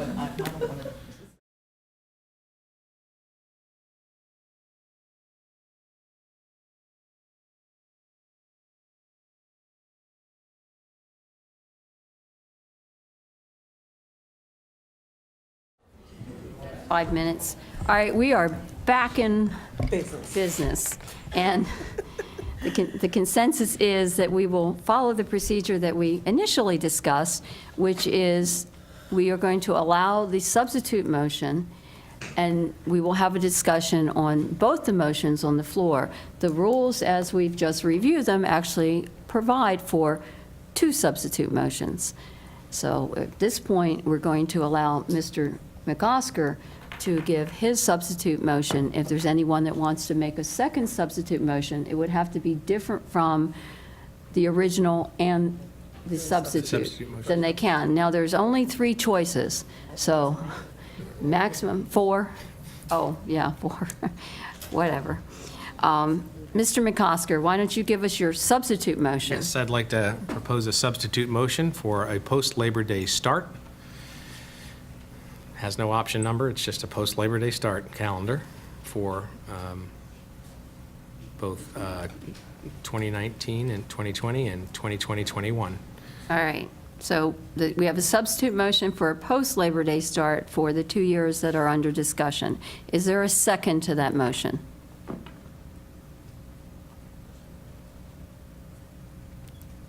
Hearing none, that motion fails. All right, we're back to the original motion for pre-Labor Day start, option C. Any discussion? Ms. Egan, I'm going to start with you and just go down the line so everybody can have an opportunity to give their I think comments. everybody knows my position on this and why I'm doing it. It's not because other people are doing it or anything else. I've heard from my constituents. I've heard from the teachers in my district. And while all of you have your people that you have to represent, I'm representing mine. And I apologize to those the small group of people that reached out to me opposing this, but the support for it was a lot more than the opposition to it. So as I always do and will continue to do, the majority of my district would like the pre-Labor Day start, and that is what I'm voting for. All right, Dr. Chase. Yeah, this has been a difficult decision. I've heard from lots of people on both sides of the issue, and I'm sure each of us kind of bring our lens, and my lens is that of an educator. And so in pursuing this question, I have really focused on the question of instruction. I began by calling a number of principals in my district and asking them if there was any instructional reason for them to favor one calendar over the other. I heard no instructional reasons in favor of starting after Labor Day. However, I heard a number of instructional reasons for starting before Labor Day. From elementary and middle school administrators, they thought that having spring break at the end of the third quarter would help them a lot. They give benchmark tests at the end of that quarter, and then having the break after that gives them time to process data in order to identify our students who are struggling and plan remediation for them in advance of the SOLs. So it's not just about AP students. Middle and high school administrators thought having midterm exams before break would be great. Students would not have the 10-day break right before midterms. High school administrators noted that our students are at a disadvantage for AP exams because they have 2 weeks less instructional time than students in many other parts of the country. I've heard a lot of claims about research and AP exam performance. I did a quick literature search and found that, like much applied correlational research, it is inconclusive. There are just too many variables that researchers cannot control. However, there is well over 100 years of basic experimental research in the area of learning and memory that is quite clear that increased study time improves learning and memory.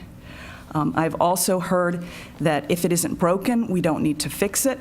I would note that last year we had students filling 4,273 advanced placement seats.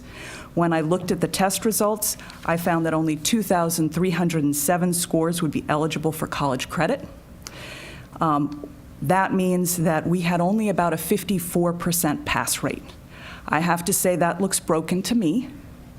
And I don't know if the earlier start time will fix it, but I think it's certainly worth a try.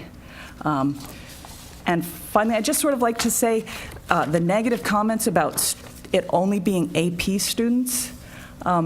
Would you say it's only football players or only special ed kids? I think we are a learning community and we should care about all of our students. Thank you, Dr. Chase. Mr. McOsker. Okay, well, that's great. So first, I'd like to, like many of our board members, thanks. I really appreciate both sides of the argument that came to my email and on the street. So it's a good thing. It was a healthy debate, and I do appreciate it. Both sides have merit. But I do have, I thought about this, and I do have, I call it McOsker's top 10 reasons why I don't support a pre-Labor Day. And I'm going to give them to you. And I have them written down, and we'll submit them for the record. So my top 10 reasons not to support a pre-Labor Day and early August start here at Stafford County Public Schools. 1, testing. As we've heard many before, let's get back to teaching, because there is absolutely no testing data to support any benefit from starting before Labor Day. Whether it be AP, IB, midterms, or finals, I can find no conclusive evidence to support a pre-Labor Day start that are going to help test scores. Many in academia are actually shifting away from midterm and final exams anyway. Loudoun and Montgomery County have removed the requirement to have all high school teachers give midterm and final exams as part of a push towards a more project-based learning, such as hands-on experimentation and simulations, which educators believe prepare students for life outside academia. We call that 21st century learning here in Stafford County Public Schools. Under the old requirement, in Loudoun, the tests were worth 20% of a student's grade, took up to 2 weeks of school given in all classes, not just core academic subjects. And we're trying to and according to the principal of Montgomery, we're trying to make sure that students have 21st century skills they need for a modern workforce, which is not necessarily sitting for a long test. And rethinking the role and the value of exams in 2 of Washington's area's jurisdictions that do very well on testing, I might add, and educators nationally have voiced broad concerns about students being tested too much and the toll it takes on instructional time. And lastly, during the schedule, everyone's trying to jockey. We still have 14 early releases for the kids. Now, I do understand, and I've talked to the teachers at the elementary school level, that they do need a couple of early releases for stuff, but 14 early releases? I mean, heck, we could add 4 or 5 days into the calendar for more spring break, for more just by getting rid of the early releases. And I might add, to talk about our county to the north, Prince William has no early releases for their school division. So, number 2, not a fun bus ride, kids. Right now, we have 266 buses in Stafford County Public School fleet. 196 are the mainstream buses, and 66 buses are for special needs. And then we have 4 other. Only 12 of the 196 mainstream buses have air conditioning, while 51 of the 66 special needs ones have air conditioning. So, if this pre-Labor Day calendar is approved, we will have 1 year to come up with the money to retrofit our buses, which I think is the right thing to do. Remember, many of our kids have up to an hour bus ride and 3 to 5 p.m. in August without air conditioning. That's not going to be good for anybody. And our children may become heat casualties without this air conditioning. Number 3, upgrading buses costs money. Best spent on other things like employee bonuses, benefits, and other infrastructure projects. According to the Stafford County Public Schools Department of Transportation, retrofitting buses with AC units will be $10,000 per bus. So, if we retrofit our remaining 169 buses, that's 154 mainstream and 15 special needs, the cost is $1.6 million. Number 4, it's really hot in mid-August. With an average temperature of approximately 87 degrees and with an average humidity of 92, it's hot. Some classes such as PE, elementary, middle, noon recess for the kids will not likely be held outside with a wet bulb of black. If they do, they'll have to take precautions, which is water, breaks, shade. Also expect our buses to overheat and increased maintenance due to the wear and tear of the August heat.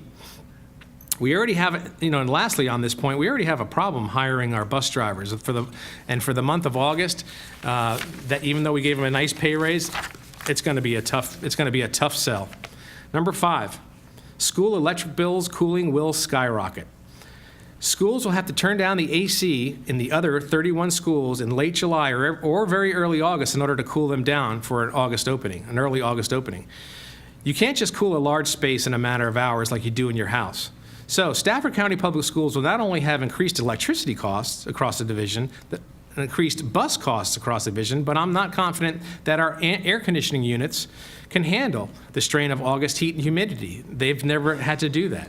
Replacement AC units are very expensive, and just a few of these units in a few of our 31 buildings could expend a good portion of our precious CIP infrastructure dollars, which are really the must-do fixes. Now, air conditioning will become a must-do fix. It's been mentioned before, number 6, Virginia law dictates a post-Labor Day start. Stafford County Public Schools may end up switching back and forth for opposed to a pre-Labor Day start since we must meet the requirements of Virginia state waiver. Each year, we must meet this requirement for a pre-Labor Day start. The waiver is 1, be surrounded by districts starting pre-Labor Day. We are not. Fredericksburg City is still on a post-Labor Day start. 2, have an average of 8 days of school canceled or missed due to snow, rain, ice, etc. over a 5-year period within a 10-year period. Kind of a difficult equation, but the long story short was that in 2009 and 2010, I think we all remember our big giant snowstorm of 59 inches in this area. That is still within this 10-day window, and that is what a lot of our districts are counting on, that big snowstorm to push them through and meet this second requirement of having 5 missed days within the 10-year thing. Once that big waiver year falls out of the window next year, it's going to be really hard for us to start on this waiver unless the law is passed. And I really don't want to flip-flop back and forth as a county. I don't think our parents, I don't think our constituents, and I don't think the kids deserve it. So we had a speaker, I didn't verify that information, but we did have a speaker talk about Spotsylvania County flipping back and forth over the last 10 years. Number 7, attendance may plummet in August. Some jurisdictions report that when a school starts in the traditional summer, attendance plummets. This could be attributed to our kids having commitments in August or to visit family or possibly just families who just want a traditional summer experience. If this is correct, the benefit of more teaching days and more learning days and more days really doesn't hold any water. Number 8, even though this is a very, very weak one, I give this a C-, tourism and jobs in Stafford. So I'm not really sure how much the 28,000 kids back to school in early August will affect tourism in Stafford, but the summer-based employers and the small businesses that employ our kids may have an employment issues, lifeguards, restaurant, local stores. Right now, our kids in Stafford, they kind of have a monopoly because they have the advantage of being the only kids available in August to work, which my kids do, so during the day. So, because all the other kids are back to work in their high schools, right? So.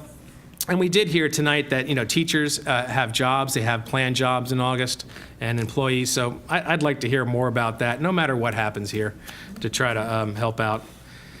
Number 9, we already lead the region in most testing scores, so to coin a phrase from Jimmy Carter's Director of Office of Management and Budget, Bert Lance, we can save the government billions by just following the motto, if it ain't broke, don't fix it. Mr. Lance gets credit for that phrase. He found that the government spent billions fixing things that just aren't broke. Good job, Mr. Lance. Number 10, lastly, and then I'll be quiet, I listened to my mom. You sure? I remember my mom telling me, you know, don't do it just because everyone else is doing it. Do what's right. So I may be the minority on this board, which I think I am right now, but I really don't think moving to a post or a pre-Labor Day school calendar is going to be the right fit for Stafford County Schools. We're a special place. We're an anomaly. Besides costing, I see it costing about $2.5 million the first year, and then there's going to be a recurring cost. And I'll tell you that is going to come out of Ferry Farm. That's going to come out of other things that we can spend money on in the infrastructure budget.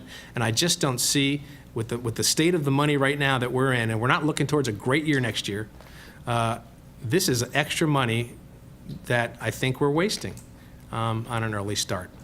And I hope, if we do go to the start, and I hope the test scores rise, and I hope everyone, you know, it's unicorns and it's rainbows. I really do, because that looks like we're going that way anyway. But I just thought, you know, I'm not a guy that comes up here on this board. I've been here for 6 years. And whether it's a cell phone policy that I voted no for over and over and over again, or it's something like this that I started out and I said no.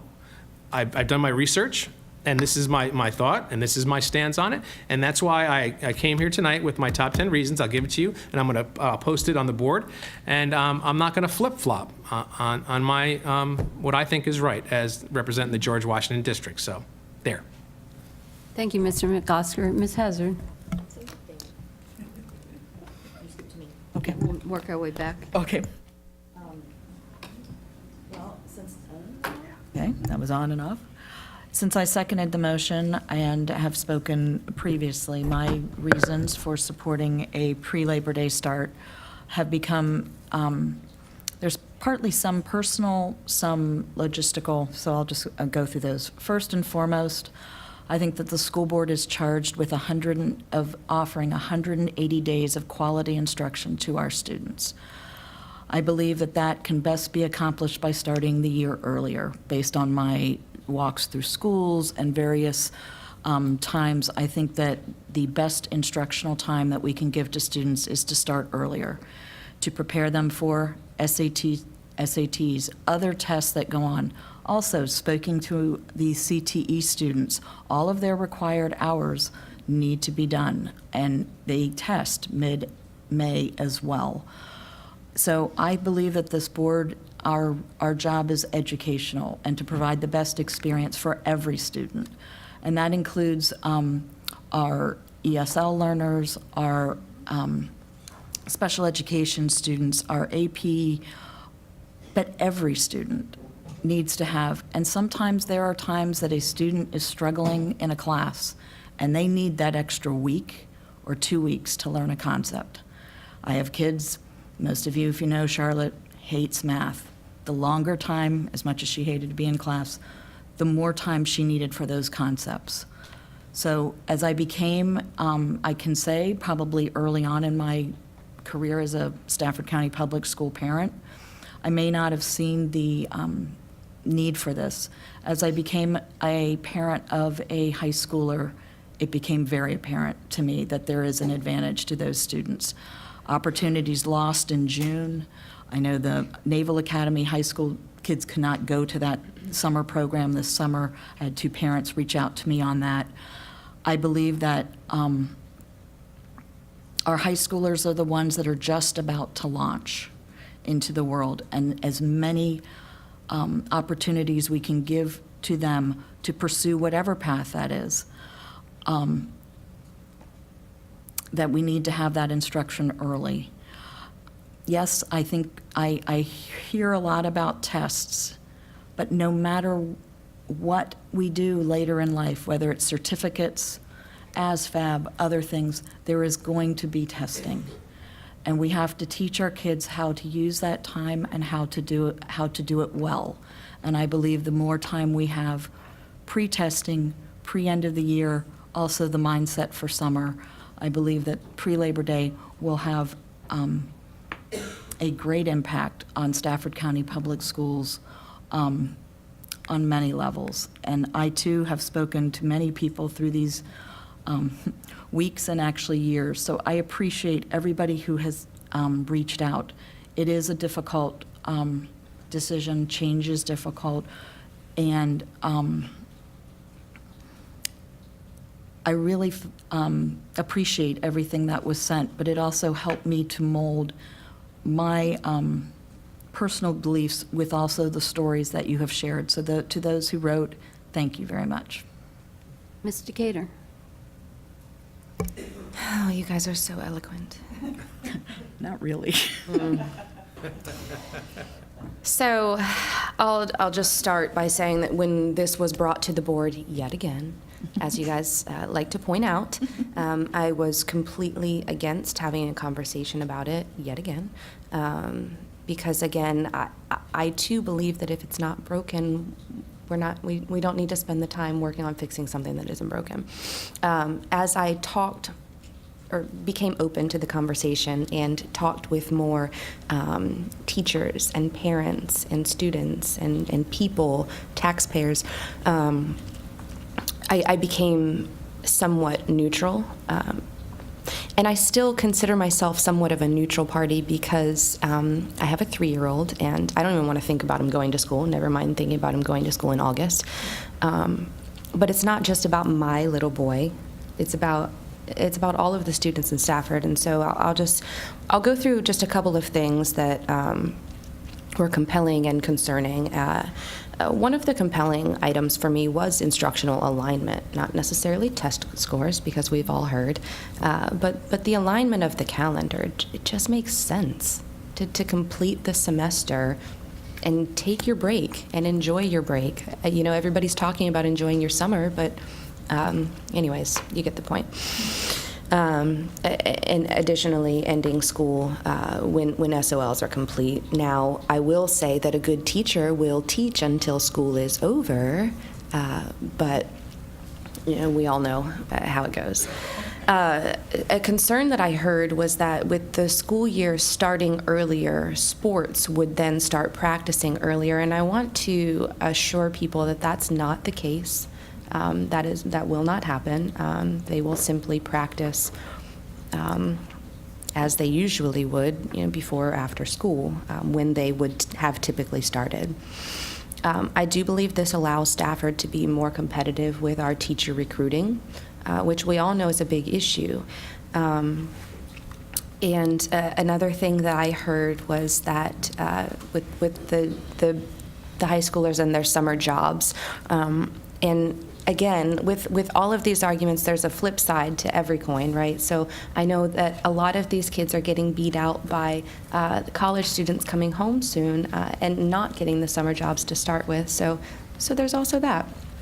I agree that Stafford has much larger issues to be working on, and as I talked, I just felt that this was a piece of the puzzle that really needed to be worked on. I did poll SEA members, just for your information. Of those that participated in the poll, 68% preferred a pre-Labor Day start. A majority of the parents that I spoke with in my district preferred a Labor Day start. And I polled my friends on Facebook, and because Facebook's where it's at. I specifically asked people who are currently on the pre-Labor Day schedule to give me their pros and cons, and I just, I got even more positive feedback on the pre-Labor Day start, and it was just information that I couldn't ignore. Here are some of my concerns that I would like to be addressed, because it seems to me that we are moving towards a pre-Labor Day start. Some questions that arose in emails that I got were, how will 11-month employees be reimbursed? That's above my pay grade, but I would like to know the answer. Obviously, retrofitting buses. And I would like to add that on the 7-year cyclic replacements, all of our new buses that have been and will be purchased do have AC. I would like to have seen better communication. I'm sorry that I'm talking so slow, but I'm also reading. better communication, because I agree that parents really didn't know that this, and some might still be caught off guard, and for that, I really do feel bad. Some people probably still have no idea that we're up here discussing that. Communication really, really needs to be worked on with this and all things that are big in our county. And the last thing that I will leave you with, and I would ask for, some of the teachers that I talked to are really concerned about this first summer. And I would really like to see some measures to help with how harsh that first summer is going to be. Can we use banked snow days to release early at the end of the year? Anything to give our teachers and our kids a longer first summer, so that they're not missing out on those days, because our summer is going to be the same. They're not going to miss out as we get going, but the first one is going to be rough, and I'd like to see. I'd also maybe like to see leniency for absences in August for people who already have vacations planned and paid for, but we can get there when we get there. So thank you, guys. Thank you, Ms. Decatur. Ms. Young. Oh. Your turn. Well, hello, everyone. I sound like 8 Picket Lane for a minute there. So it is about improving scores, right? And we are sorry that parents and the community feels that the communication did not go out correctly. I'm not in charge of that, but I do apologize for that. I think that, ditto about the communication, that's very, very important, so individuals could start making decisions early for pre-labor start or post-labor start.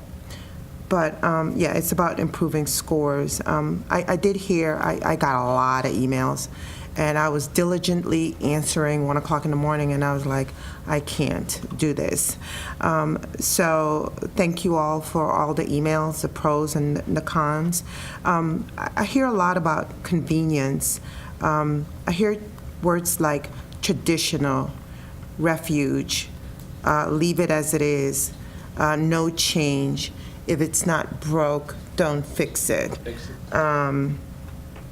But for those that know me, I went to an all-year school in the Netherlands, and so I'm used to being in school. And it does something to your brain and to your mind, leaving less time stagnant. I know a lot of teachers, when they start in September, they have to spend so much time, especially with the little ones, elementary, drilling the same things that they started in May, and it takes a long time to get that in for them to get going. But it's not about me, and it's not about just one district. It's about all the students. It's about the parents, it's about our community, making us smarter, making us more competitive. It's not just about AP, IB, or exams, but to benefit a larger amount of our population that is not seen, and that they think that we don't care about them. I had some statistics that I received from someone. So we have, I know, yes, it's about equity and diversity, yes. But white students, 62% passing rate, and then we have Asians are also, maybe 2 or 3% behind, but we had Black and Hispanic students, they're at 40% and 54%. Sometimes in these numbers, these AP and IB and all these numbers, we don't see those numbers. You know why? Because some of these students don't even try out for these things because they feel that they won't accomplish it or they don't have the money for it. So we need to take that into consideration, that is about uplifting all the students, not just the ones that we're complaining about. It's our vacation time, the buses are too hot.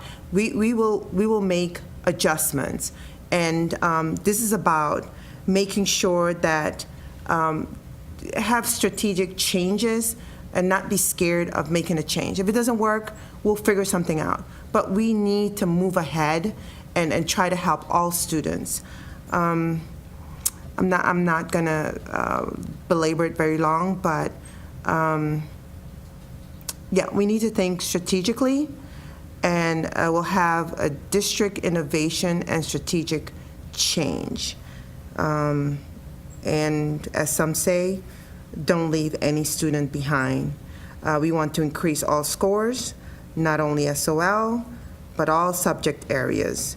And hopefully they get into the swing of things. I know it's a change for some parents. Pool, vacation, Senate, all of that is great, but let's think first about our students, what's best for them.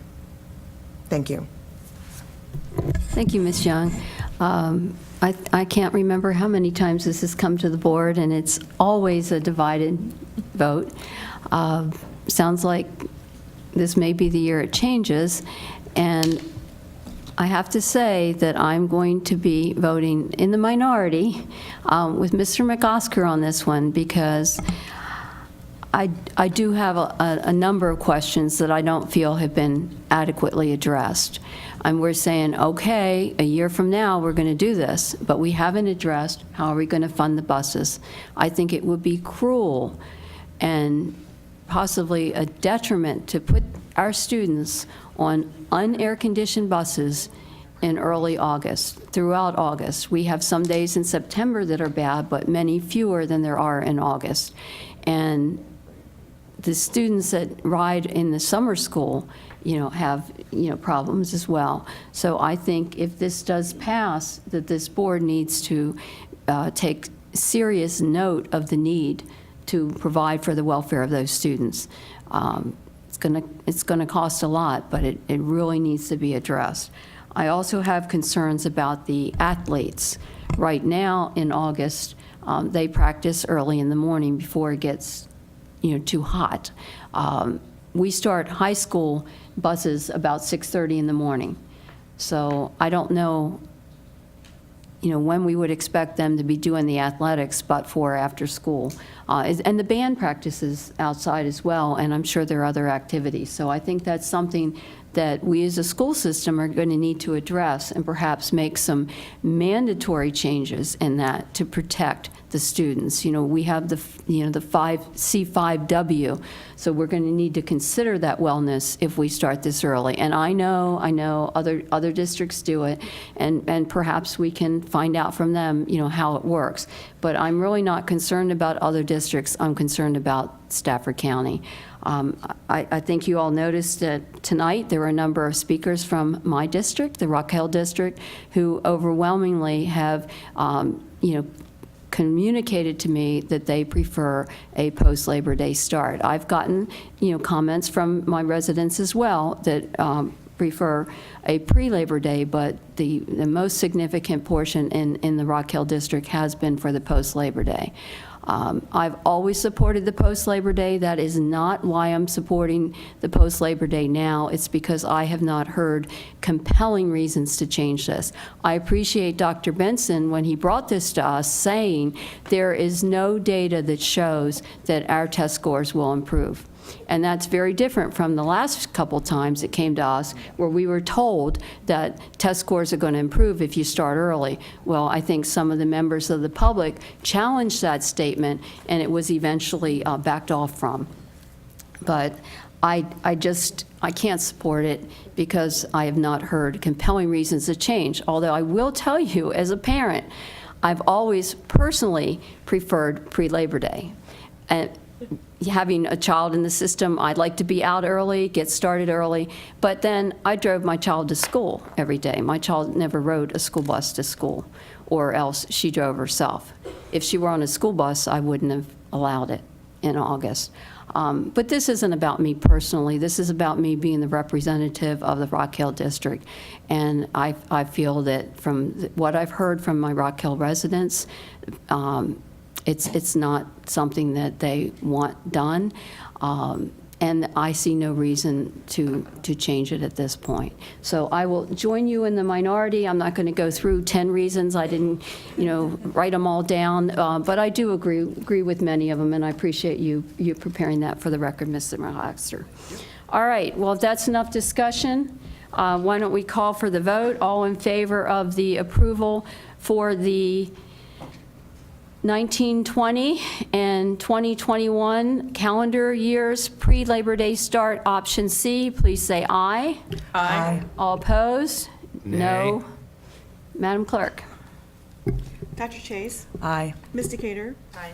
Ms. Egan? Yes. Ms. Hazard? Aye. Ms. Healy? No. Mr. McCosker? No. Ms. Young? C. Madam Chair, motion passes 5-2. Okay, thank you. All right, we can now move on. 9.04, approve an application for the 2018-2019 funding under the Every Student Succeeds Act, consolidated titles 1, 2, 3, and 4, Parts A. Do we have a motion? Motion to approve 9.04. Second. Okay, motion by Ms. Egan, second by Ms. Hazard. Any substitute motions? No, you're none. Any discussion?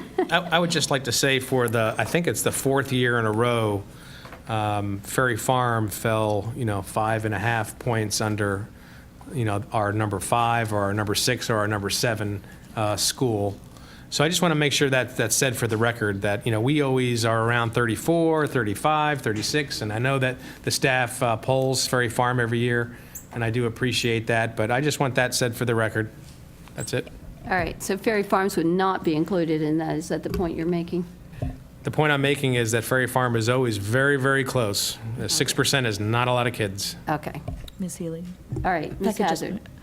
And I think just something we as a community need to recognize. I mean, what, as Mr. McCosker said, right now we have 1, 2, 3, 4, 5. We have 7 schools that are as our elementary schools. And as Dr. Chase and I have spoken, I don't think that we have the measures for middle school.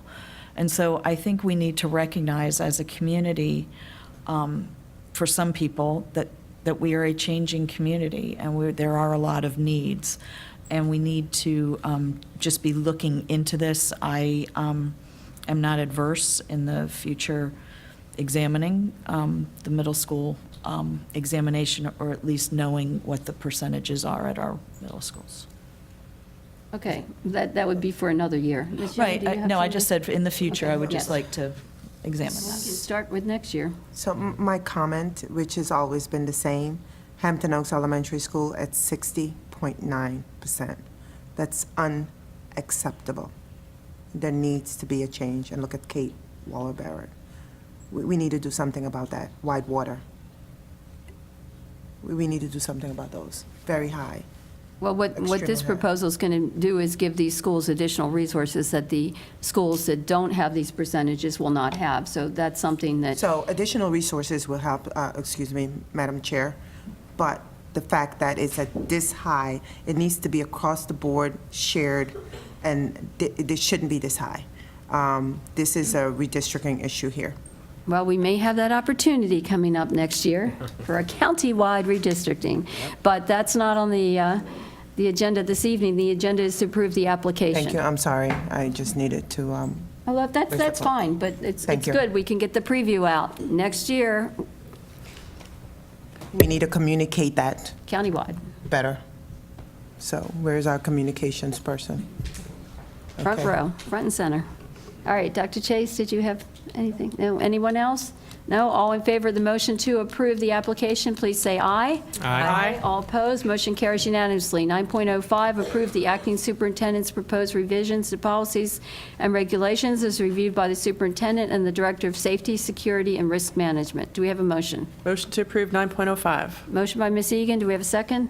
Second. Second by Ms. Hazard. Any discussion? All in favor of the motion, please say aye. Aye. All opposed? Motion carries unanimously. 9.06, approve the acting superintendent's proposed revisions to policies and regulations as reviewed by the executive director of technology. Do we have a motion? Motion to approve 9.06. All right. Motion by Ms. Second. Egan, second by whom? Pam, By Ms. Young. technology. All right. Any discussion? Hearing none, all in favor, please say aye. Aye. All opposed? Motion carries unanimously. 9.07, approve the funding for the remaining FY 18-19 infrastructure project relocation of modular classroom and receive an update on project funding with FY18 operational savings. Madam Chair, would you like to receive the update first, or would you prefer a motion? Well, these are two, it really is It's two separate. two separate items. I don't. That's why I I was wasn't asking. here when this agenda came out, so I would have separated it. And unless there's an update on the project funding with the operational savings that affects the infrastructure. I mean, the update, does that require any action from the board? I don't think so. Does it affect the funding for the trailer? No, so. Why did this get on here? Well, no, we're going to find out. I'm going to make a motion. Well, why don't we Okay. take the motion that requires Okay. action I first? just wanted to make sure that I wasn't trying to be Okay, yeah, difficult. I was out of the country. I'd like to make a motion to approve the funding for the remaining FY 18-19 infrastructure project, the relocation of the modular classroom to Hartwood Elementary School. All right, we And have a motion. I'll stop there. All right, we have a motion to approve by Ms. Hazard, second by Ms. Egan. Any discussion? Any substitute motion or discussion? I'm willing to speak to it. All right. Okay. We'll start with you, Ms. Hazard. Okay. I guess as we discussed last time, I think there was some confusion that potentially only if moving the preschool would allow the appropriate space at Hartwood Elementary School. I have tried to reach out to board members and share that at Hartwood, we currently are adding a first grade teacher and a second grade teacher and another ESL teacher. Currently, there is no intervention services are conducted in the hallways. We also, our AP, our assistant principal, doesn't have an office as it was converted for special education meeting space. Hartwood doesn't have a teacher workroom or lunchroom, and the computer room was converted several years ago. We do provide our nursing mothers a space that we would like to maintain at the school. I believe this trailer will allow some flexibility within the school. It pains me that I think the preschool will have to move because I hate moving those kids, but I don't see that there's any other option. But then we're still looking for 2 to 3 additional classrooms, and I think that trailer space may allow us not to have to put classes out there, but some of these intervention, these services would be best out there. Is it my favorite, but I think it is in the best interest of kids to allow students not to be meeting in the halls, for there to be places to have private meetings for special education. And I think that this space can assist in that while we convert possibly art and music rooms, unfortunately, to accommodate the extra ones. Of course, Hartwood is part of the class size reduction, and if we do not meet the lower standards for students, we will have to turn in, I believe it's like $150,000, and I would hate for us to do that when I believe that this trailer will provide hopefully some ability for us to get there until we get Fredericksburg, and in a year, hopefully, re-examine things across our division. Thank you. Any other discussion? Mr. McOsker. Yeah, so the attachment 2 HES portable, I just wanted to make sure that, so we asked that our alternatives come back for the trailer because, even though I just don't think we should, because remember the last meeting and the meeting before, it was kind of like, here's a trailer, it kind of popped up out of nowhere, and we wanted some data on why we're just going to throw a trailer out there. Now, option 1, so the alternatives that were presented were, the option 1 was relocate the ECSE classroom from Hartwood to Gary Melchers and upgrade 2 classrooms for $37,000. Yeah. And then as the population continues to grow, upgrading these 2 classrooms would be needed. So that was an option. Then option 2 was relocate the ESCE classroom from Hartwood to an existing upgraded classroom at Gary Melchers Complex. Evaluate the program and the need in 2018, and then required convert 2 classrooms. And then option 3 was kind of the same as option 2, except move 2 classrooms to Conway or Rock Hill as needed.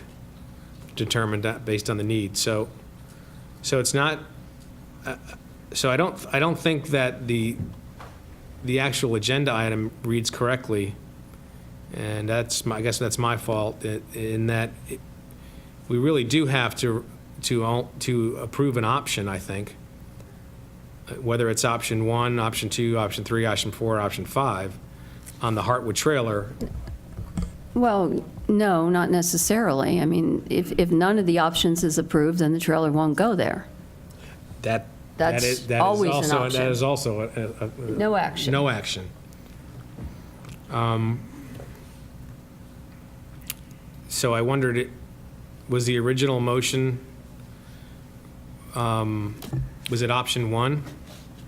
Actually, the original motion was for flexibility because many of these options talk about moving them to Conway or Rock Hill. I don't know what the special need, whether they can move them or not. So really, I am asking for flexibility because we need to find 3 to 3.5 classrooms at Hartwood to put people. I think the preschool is moving. I believe that that is not my decision as a board member. I believe that Ms. Johnson and her staff should determine the best place for the preschool. I think she believes it probably will be moving, but is it Melcher's? We don't know that today.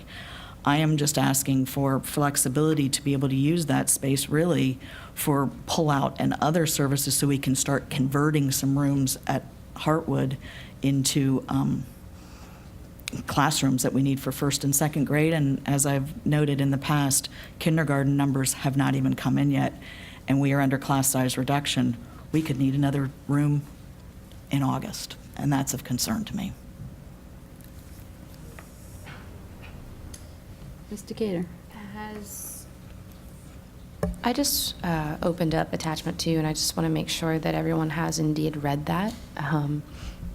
Hartwood Elementary School is projected to be the highest utilized elementary school in the county for the 2018-19 school year. This school is also projected to be over 110% of capacity for the next 10 years, with continuous year-over-year growth forecasted. Based on 2018-19 grade level projections, if either the 1st or 2nd grades have 2 more students than projected, an additional classroom would be needed for each respective grade. And I won't carry on because I think you get the picture. So as a board, I think we need to do whatever we can to relieve Hartwood. Dr. Chase. Yeah, I mean, I guess my only concern is that we are talking about this redistricting and the purchase of the Pam Kale Early Education Center. Right. So I'm not real clear if what Ms. Decatur just read would still be valid after that redistricting. So I'm just not clear on that. If we fail at our mission, it would be valid. However, I do not believe we will fail because the whole point in redistricting is to spread out the population where the seats are available in the schools. Yeah, Because and I would redistricting is so easy. I would just like to add that, first of all, we don't even have redistricting I mean, we have discussed it. I think it's in the foreseeable future. But we haven't talked about it or when it's going to be, and I would just reiterate that this is for the 2018-19 school year, these projections. So what are they going to do while we decide what we're going to do? These are the kids we're talking about. Come on, guys. Any other comments? I would just like to ask Mr. Horan a question. Yes, ma'am. Have you? Mayor of Hartwood. Oh, it's getting late.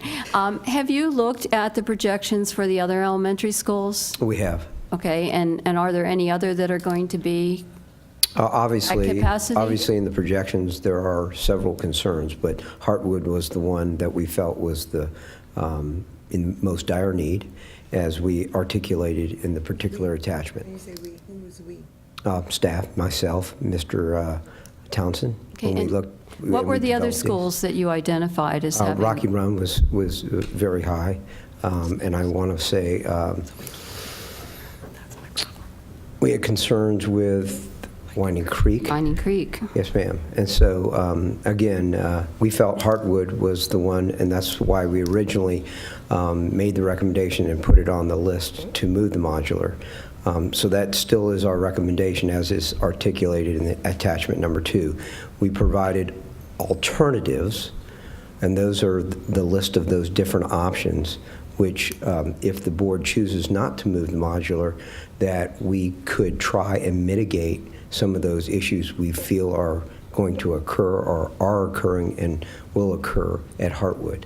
So those are the options I think we tried to answer to the board at their request. Is there any possibility that Rocky Run or Winding Creek will be in a position where they're going to lose a, one of their classrooms or their art or music or one of the those rooms to a classroom? Well, is this? I just wanted to make. Absolutely, there is, because just in the same uncertainty with the projections, there's some percentage that we could certainly be off. So there is that capability. But I would look at Winding Creek and Rock Hill, and we did when we Excuse looked me, at it's Rocky Run. I'm sorry, Rocky Run. Rocky But you Run can look at and- Rock Hill as well. There's room there. Yes, We need some more students there. They're newer facilities, and they do have additional room. Hartwood is a very old facility, and it's just harder. It's and antiquated certain spaces, and I believe, it's my opinion, that Rocky Run and Winding Creek have a little bit more flexibility because of the more modern facility they are to be able to address some of that overcrowding. But again, we feel Hartwood was the one, and that's why we just made that recommendation. I had just one more question I have. In our redistricting policy, are you familiar with that? I am, but I don't know it verbatim. Okay. Well, in that redistricting policy, I believe there's a provision that says the superintendent has authority to do a spot redistricting. Small redistricting, and is it under 50? 5%. It's under a percentage. 5%. Yes, So correct. has that been considered here as part No, of this and I think solution? the reason why staff, myself, and Mr. Townsend didn't bring it up is because we felt with the looming potential for a more larger scale redistricting coming up, assuming certain things fell into place. Again, a big assumption, but we assumed that. We felt that the impact of trying to do that relative to funding the use of a modular that we own that's not being used for any purpose at Colonial Forge, that was the lesser of two I don't want to say evils. Choices. Yes, choices. Yes, ma'am. All right, I was just wondering about that, because that is something that, if you're not intimately familiar with the redistricting policy, you may not be aware that the superintendent has that authority. I think it's been invoked once that I can. Madam Chair, can I ask a quick question while Yes. Mr. Horan is here? Do we also have a policy that says that once we've moved a group of students that we can't move them again for a certain amount of time? No, that certainly is not a policy, but it's something that we desire not to do. So I think in most of the redistricting efforts that I've been involved in since I've been here, it's one of those things that we strive, the board strives to do, and it's one of the things that the board considers when we follow on with another redistricting effort, not to move those students within a certain What do we period look at, of time. like 5 years? It depends on what level. At the elementary school, 5 is a great optimal, because you've had some of those kindergartners are now out, and some of those things happen. But in middle school, it's a little different. It's 3 years, and so, but. Okay, thanks. Yeah, I'm not suggesting we do that. I'm just suggesting it's an option that, could be considered, but it's not among the options that were presented to the board. So that's all. Correct. Thank you, Mr. Yes, Horan. ma'am. All right, any other discussion? We'll call for the question. All in favor of the motion to approve funding of the trailer to Hartwood Elementary, please say aye.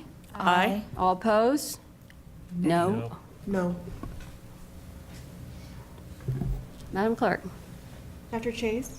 No. Ms. Decatur? Aye. Ms. Egan? Yes. Ms. Hazard? Yes. Ms. Healy? No. Mr. McCosker? No. Ms. Young? No. Madam Chair, motion fails by a vote of 4 to 3. All right. Now, So an empty trailer is now. what are we going to do about this update? Do you want to give us this now, or you all want to read it about it? I just wanted to, you have the information in front of you. And so we've been very successful to start to march down the list.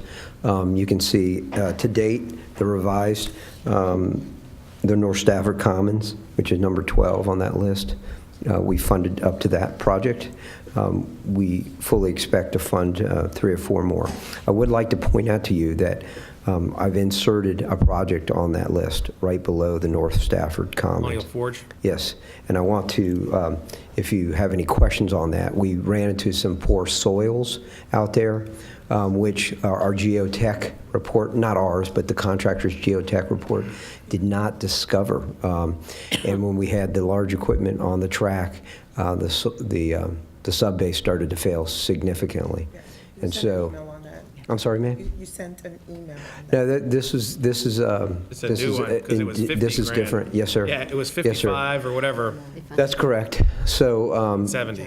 so if some of you board members are familiar, we had these issues that propped up at Brook Point during the track, as well as the tennis courts at Brook Point, where we found significant poor soils underneath, and we did a method called a full-depth reclamation, which is a term that's used to stabilize the soil.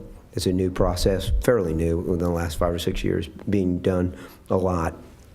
And so I know it's a significant amount of money, but we are knee-deep, no pun intended, into that project. And we will continue the limit. This is a high water mark in terms of not to exceed. We are still working today and tonight and tomorrow to bring that price down. So the price will come down. I just don't know exactly how much. So that's new, and I wanted the board to be aware of that, to make sure you are comfortable with that.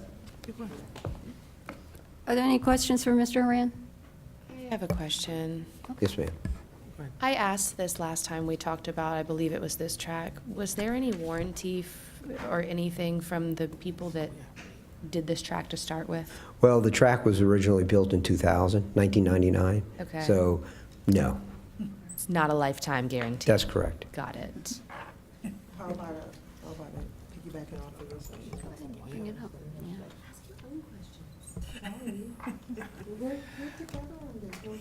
We're a team, guys, you know?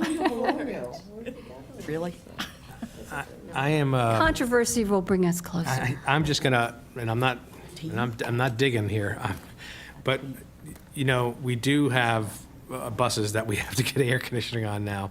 I would just ask you to come up with some sort of plan to. For the buses? Yeah, just start thinking. I know you've been thinking about it can. probably, but. Absolutely. I mean, We have an idea. and I know that's if the board, I'm asking, if there's 4 members on the board, to just start thinking about it, because it's gonna cost, Yes, sir. you know, okay. Okay, thank you. In fact, if we have any funds left over this year that's Would be- carryover, it's something we certainly could ask the supervisors to approve. Absolutely. So keep that in mind. Yes, ma'am. Thank you. Go along. Thank you. All right. Whew, that brings us to information items. Quite a list here. 10.01, authorize the school board chair to sign the annual Virginia High School League insurance applications for the 2018-2019 school year. As far as I know, there's no change in this ever. So that will be back to us for action at the next meeting. And I do wanna- if nobody has an I wanna objection, ask we'll Mr. put that on Justice- the consent agenda. Yes, I do, but I have a question for Mr. Justice, very quickly. He waited for your I question. know, he did Mr. wait, he did McOsker. wait.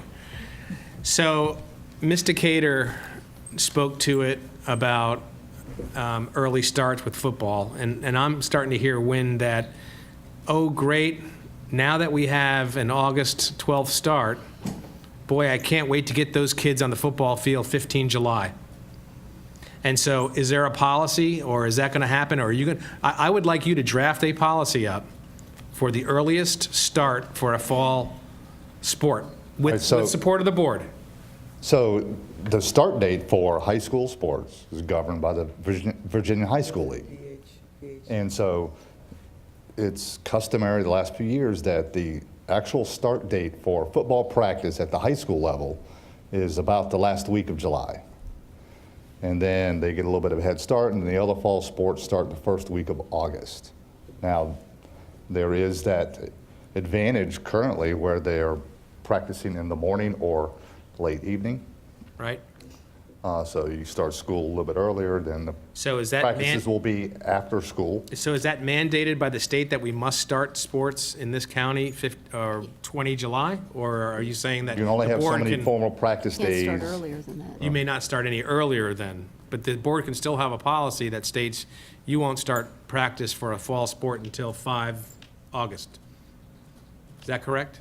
Well, we also have that year-round practice ability now that Tom is trying to speak.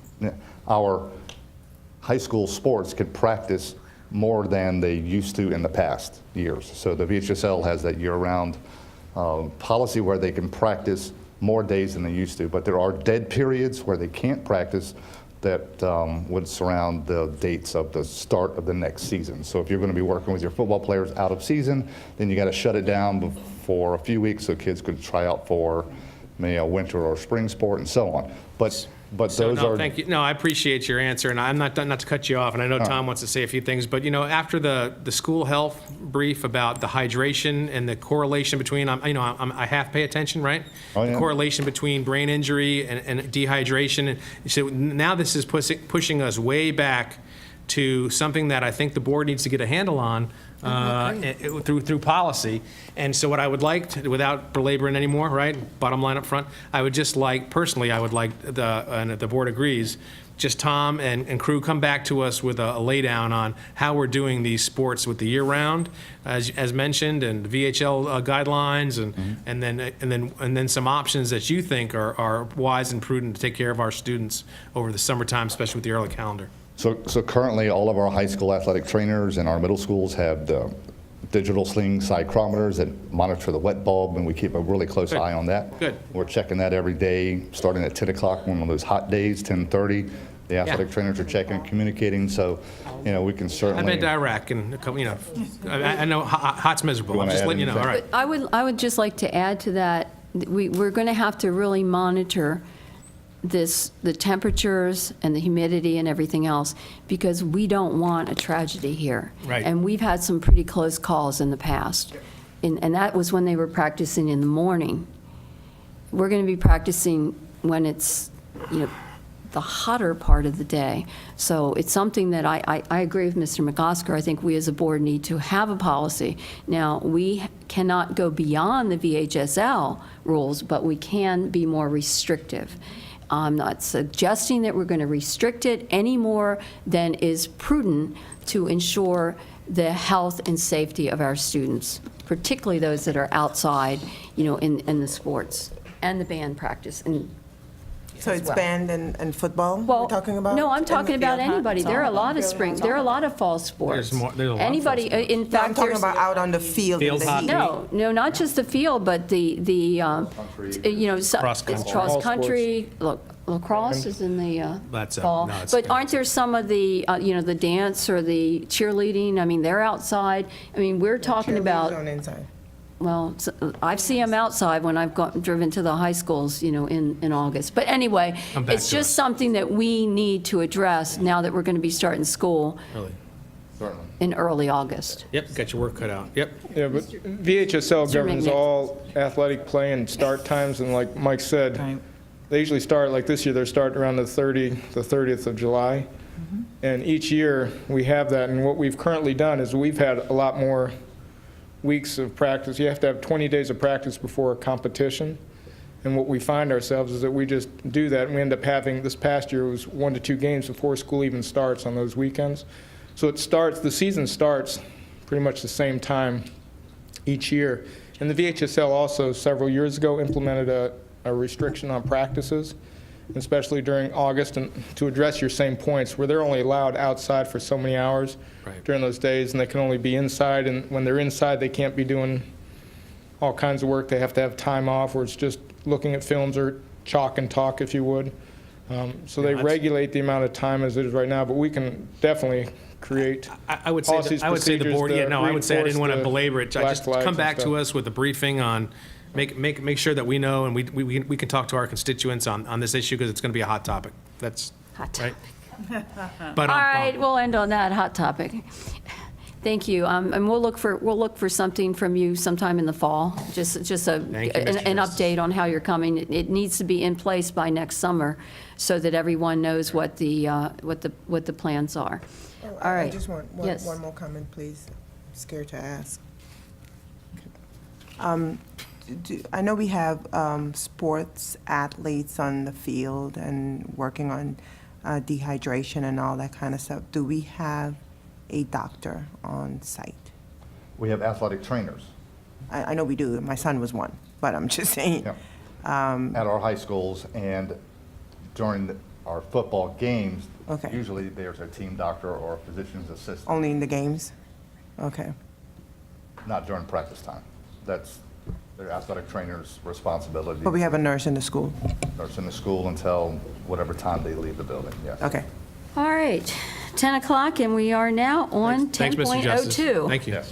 Approve the award of construction delivery order in the amount of $382,963 to Centennial Contractors, Inc. of Dumfries, Virginia, using high school parking fee funds and budgeted FY19 annual operating funds for pavement maintenance at multiple facilities. If there's no questions on this, we'll move on. Asked to move it to Questions? action. Oh, Respectfully, okay. All staff right. respectfully requests this All item. right, so be we moved have a to- motion to move 10.02 to action by Dr. Chase. Do we have a second? Second. Second by Ms. Young. All in favor of the motion to move it to action? Aye. Aye. All opposed? Motion carries unanimously. Do we have a motion? I move that we approve 10.02. All right, motion to approve. Any Second. discussion? Oh, second. I'm sorry, Ms. Young. It's getting late. I'm on a 6-hour different time zone right now, so. Yeah, Italy, All in I'm favor of the crying. motion? Any discussion? Any discussion? All in favor of the motion to approve, Italy. please say aye. Aye. Aye. Motion Aye. carries 6-1. 10.03, approve the award. Wait a minute, 6-1. 6-0. I'm sorry, 6-0. 6-0. Okay. 10.03, approve the award of a service contract in the amount of $200,000 to Painters Touch, Inc. of Temple Hill, Maryland, using budgeted FY19 operating funds in support of the school division's interior/exterior painting program. And this is also requested to be moved to action, so I request that we move it 10.03 to action. All right? Second. Motion by Dr. Chase. I think I heard Ms. Hazard first for a No, second. Ms. Pam. It was Ms. Pam.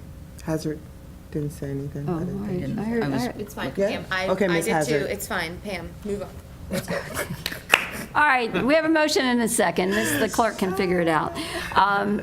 All in favor of the motion to move this to action, please say aye. Aye. Aye. All opposed, motion carries 7-0. Do we have a motion for approval of this action? What number? 10.03. Motion to approve 10.03. Didn't you just do that? That was a motion by Ms. Decatur. Do we have a second? Second. I'm going to start raising your hand here. I don't know. I heard Dr. Chase. May have heard something on the other end, but we'll take Dr. Chase at this one. All right, we have a motion and a second to move 10.03 to action. I'm sorry. Oh, sorry. Move it for Motion to approval. approve. It's way too late. All in favor? Aye. All opposed? Chairman Decatur, thank you. Oh, gee, do you want to go home, Ms. Decatur? Aye. We need to move along, huh? I know. All right. Was that unanimous? All right. 10.04, approve the I want to procurement. move to approve this 10.04. Hopefully Move it it has to air action. conditioning. Yeah, move it to action. Does it have Motion air to move conditioning? 10.04 to action. Yeah, so do the buses have AC that we're buying? Does Yes, it they have do. air Good. conditioning? Yes, great. Buy them now. All right, we'll fight to get those in our districts. Motion to move 10.04 to action. All right. Second. Motion second, all in favor of moving into action, please say aye. Aye. All opposed, motion carries unanimously. Do we have a motion to approve 10.04? Motion to approve 10.04. Motion and a second. All in favor, please say aye. Aye. All opposed, motion carries unanimously. 10.05, approve 6 full-time equivalent positions at a cost not to exceed $206,944 to meet anticipated needs for additional instructional support. Motion to move 10.05 to action. All right, motion and second. All in favor? Aye. Aye. Motion All to opposed? approve. Motion carries unanimously. Motion to approve 10.05. Ms., I do have comment on this one, if when we get to it. Well, we you are. approved? Well, we Okay. have a motion to Okay, approve okay. it in I a was trying second, to so follow. you better comment now, or we're going to be voting.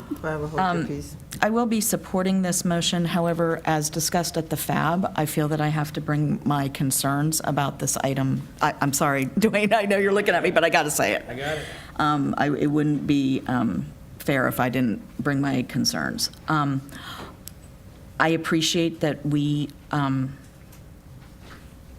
are filling the growth positions, but that we have already filled the growth positions in next year's budget pretty much on June 26th.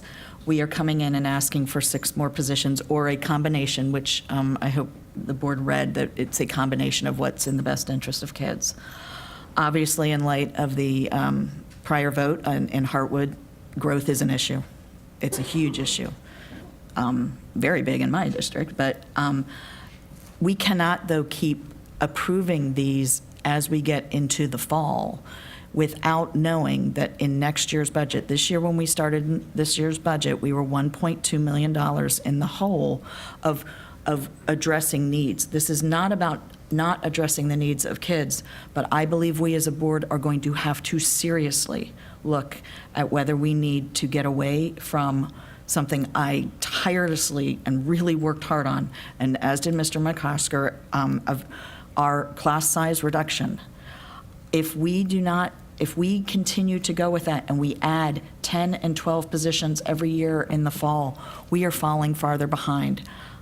I don't like that we are having to pit growth against our class size reduction, but we are.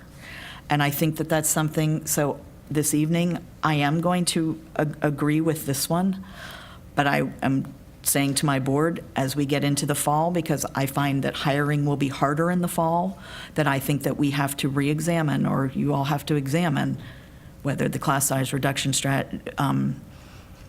initiative that we passed is something that we can afford. Okay, any other discussion? I have a comment on this one. Ms. Young? I, too, brought it up during the FAB, and we have problems filling the positions as is right now. And if we approve this one, that means that we need to add those numbers for next year also. So that's my concern. Okay, any other comments, discussion? All right, all in favor of the motion to approve 10.05, please say aye. Aye. Aye. All opposed? Opposed. Madam Clerk? Dr. Chase? Aye. Ms. Decatur? Aye. Ms. Egan? Aye. Ms. Hazard? Aye. Ms. Healy? Yes. Mr. Rukowski? Yes. Ms. Young? No. All right, motion passes 6-1. 10.06, approve a 10-cent increase to lunch prices and a 5-cent increase to breakfast prices at all school levels for the 2018-2019 school year. And our Director of Nutrition has been patiently waiting. Patiently for waiting. Hours and hours for us to get to this item. Is there any questions about this? So bottom line up front is Child Nutrition Act, where it's a mandated 10% increase for, Do it, he stayed. well, come on, Well, he's come on asking down a there. question. Give us a quick, Well, I just asked if there's any questions.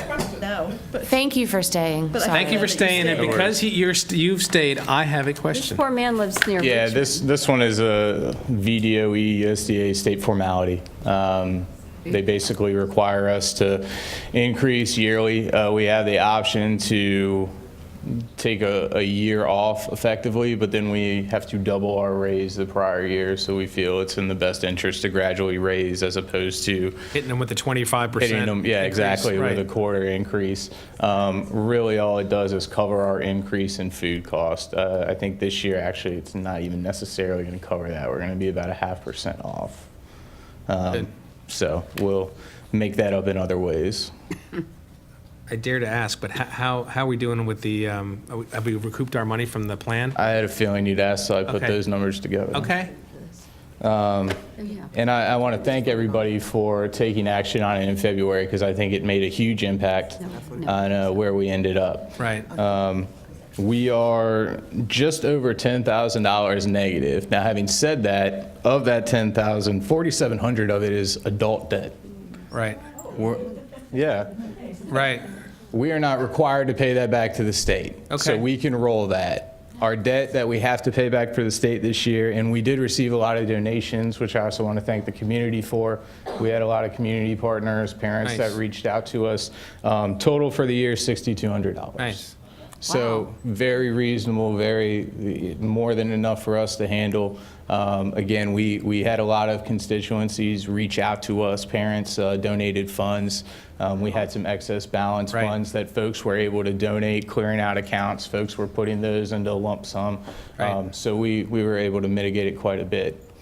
Now, if we Good. can just get the teachers to pay off their debt, we'll be good. Aw. My son owed 82 cents, but he graduated, so he had to pay it off before Yes, he ma'am. That's right. They'll get you before They graduation. will, yeah. And they don't even come to us to school a lot of times. They'll They send get out a letter. It says you owe this in the library, you owe this in the Yeah. cafeteria, you Yeah. owe this here. Well, I just want to say what a wonderful job you're doing. I And I appreciate really that. appreciate all your hard work over this last year. It's been kind of tough, so. Yes. Well, I appreciate And that. particularly with this, with the change, because I know you personally made many, many phone calls I did, to these yes, I did. parents who were in debt. Yes, And, quite a few and of them. reaching out to the community. So thank you for your extra effort. I Quick think question. Not a problem. success reflective of Yeah. your. Very good input. job. Thank you. The increase, that 10 cents, how are we planning on using it? Like, what? It's going to cover our increase in food cost. So per our contracts, not to get too involved, but Right. effectively our vendors have 2 times per year where they can institute a price increase. In January, right at mid-year, and then on July 1, the new rollover year will start. So we actually just got our increase in pricing. It's going up about 3.5% over our cost this year. So the additional income that we'll get in from this price increase actually isn't even going to cover our full amount of increase in food costs. So we'll be making that up on another avenue. So a lot of the high schoolers were telling me that when the opportunity comes to tell them that the food doesn't taste well, they always complain about that. So maybe Well, we get have some seasoning. We have pretty decent participation at the high schools, and to be perfectly honest with you, I would love to season some of this stuff more than we are able to. Hey, cayenne. You should cayenne hot sauce. I know. Yeah, we do have hot sauce. Yeah, salt is the biggest thing. It's shocking what a difference salt can make in things, and our sodium restrictions are Tries. pretty stringent, unfortunately. Well, thank you, and thank you so much for staying. a This has problem. been Yeah. a late night. Good night. Appreciate it. Thank you, folks. All right, Thank you. 10.07, amended, approved the acting superintendent's proposed revisions to policies and regulations as reviewed by the Executive Director of Strategic Communication and Community Engagement. This will be coming to us for action at the next meeting. Are there any questions this evening? If any questions come up, I suggest you send them to Mrs. Kale, and she will get them to our Strategic Communications We'll leave the Director. strategic communications alone tonight. All right. 10.08, approve the purchase and implementation of ExecuTime software and time clock hardware Yep. using remaining enterprise resource planning I move to approve. ERP capital project funds at a cost of $470,806. The 470,000 is a savings. Well, that's the cost. That's, It's also, it came from a yes, savings. yes. So I move to approve this. Okay. Well, Well, actually, it's borrowed money, so It's- well, it's it's borrowed. just money we're not going to, we're going to borrow. and- No, in July, we'll take on your approval. Thanks anyway. All right. Yeah, there is not an urgency for this evening. That's the time right? clock that I briefed everyone on the Yeah, but, punch. Yeah, it's a good It's thing. something to, I mean, why hold it up? Well, because we may get some comments from staff. feedback. This is a We staff, we're pilot not on the FAB. program. Anymore. Oh, excuse Well, me. actually, The he's FAB on needs to look at it. Up Till to July today. 1st, Up to- June 30th at midnight, Yes, he's that's gone. right. See? He's still there. The new appointments don't take effect until July 1st. He said we'll take that on in July, so. No, he meant this item is coming back on the agenda Do you in need July. time or anything to get this moved? What is your, do you have any concern?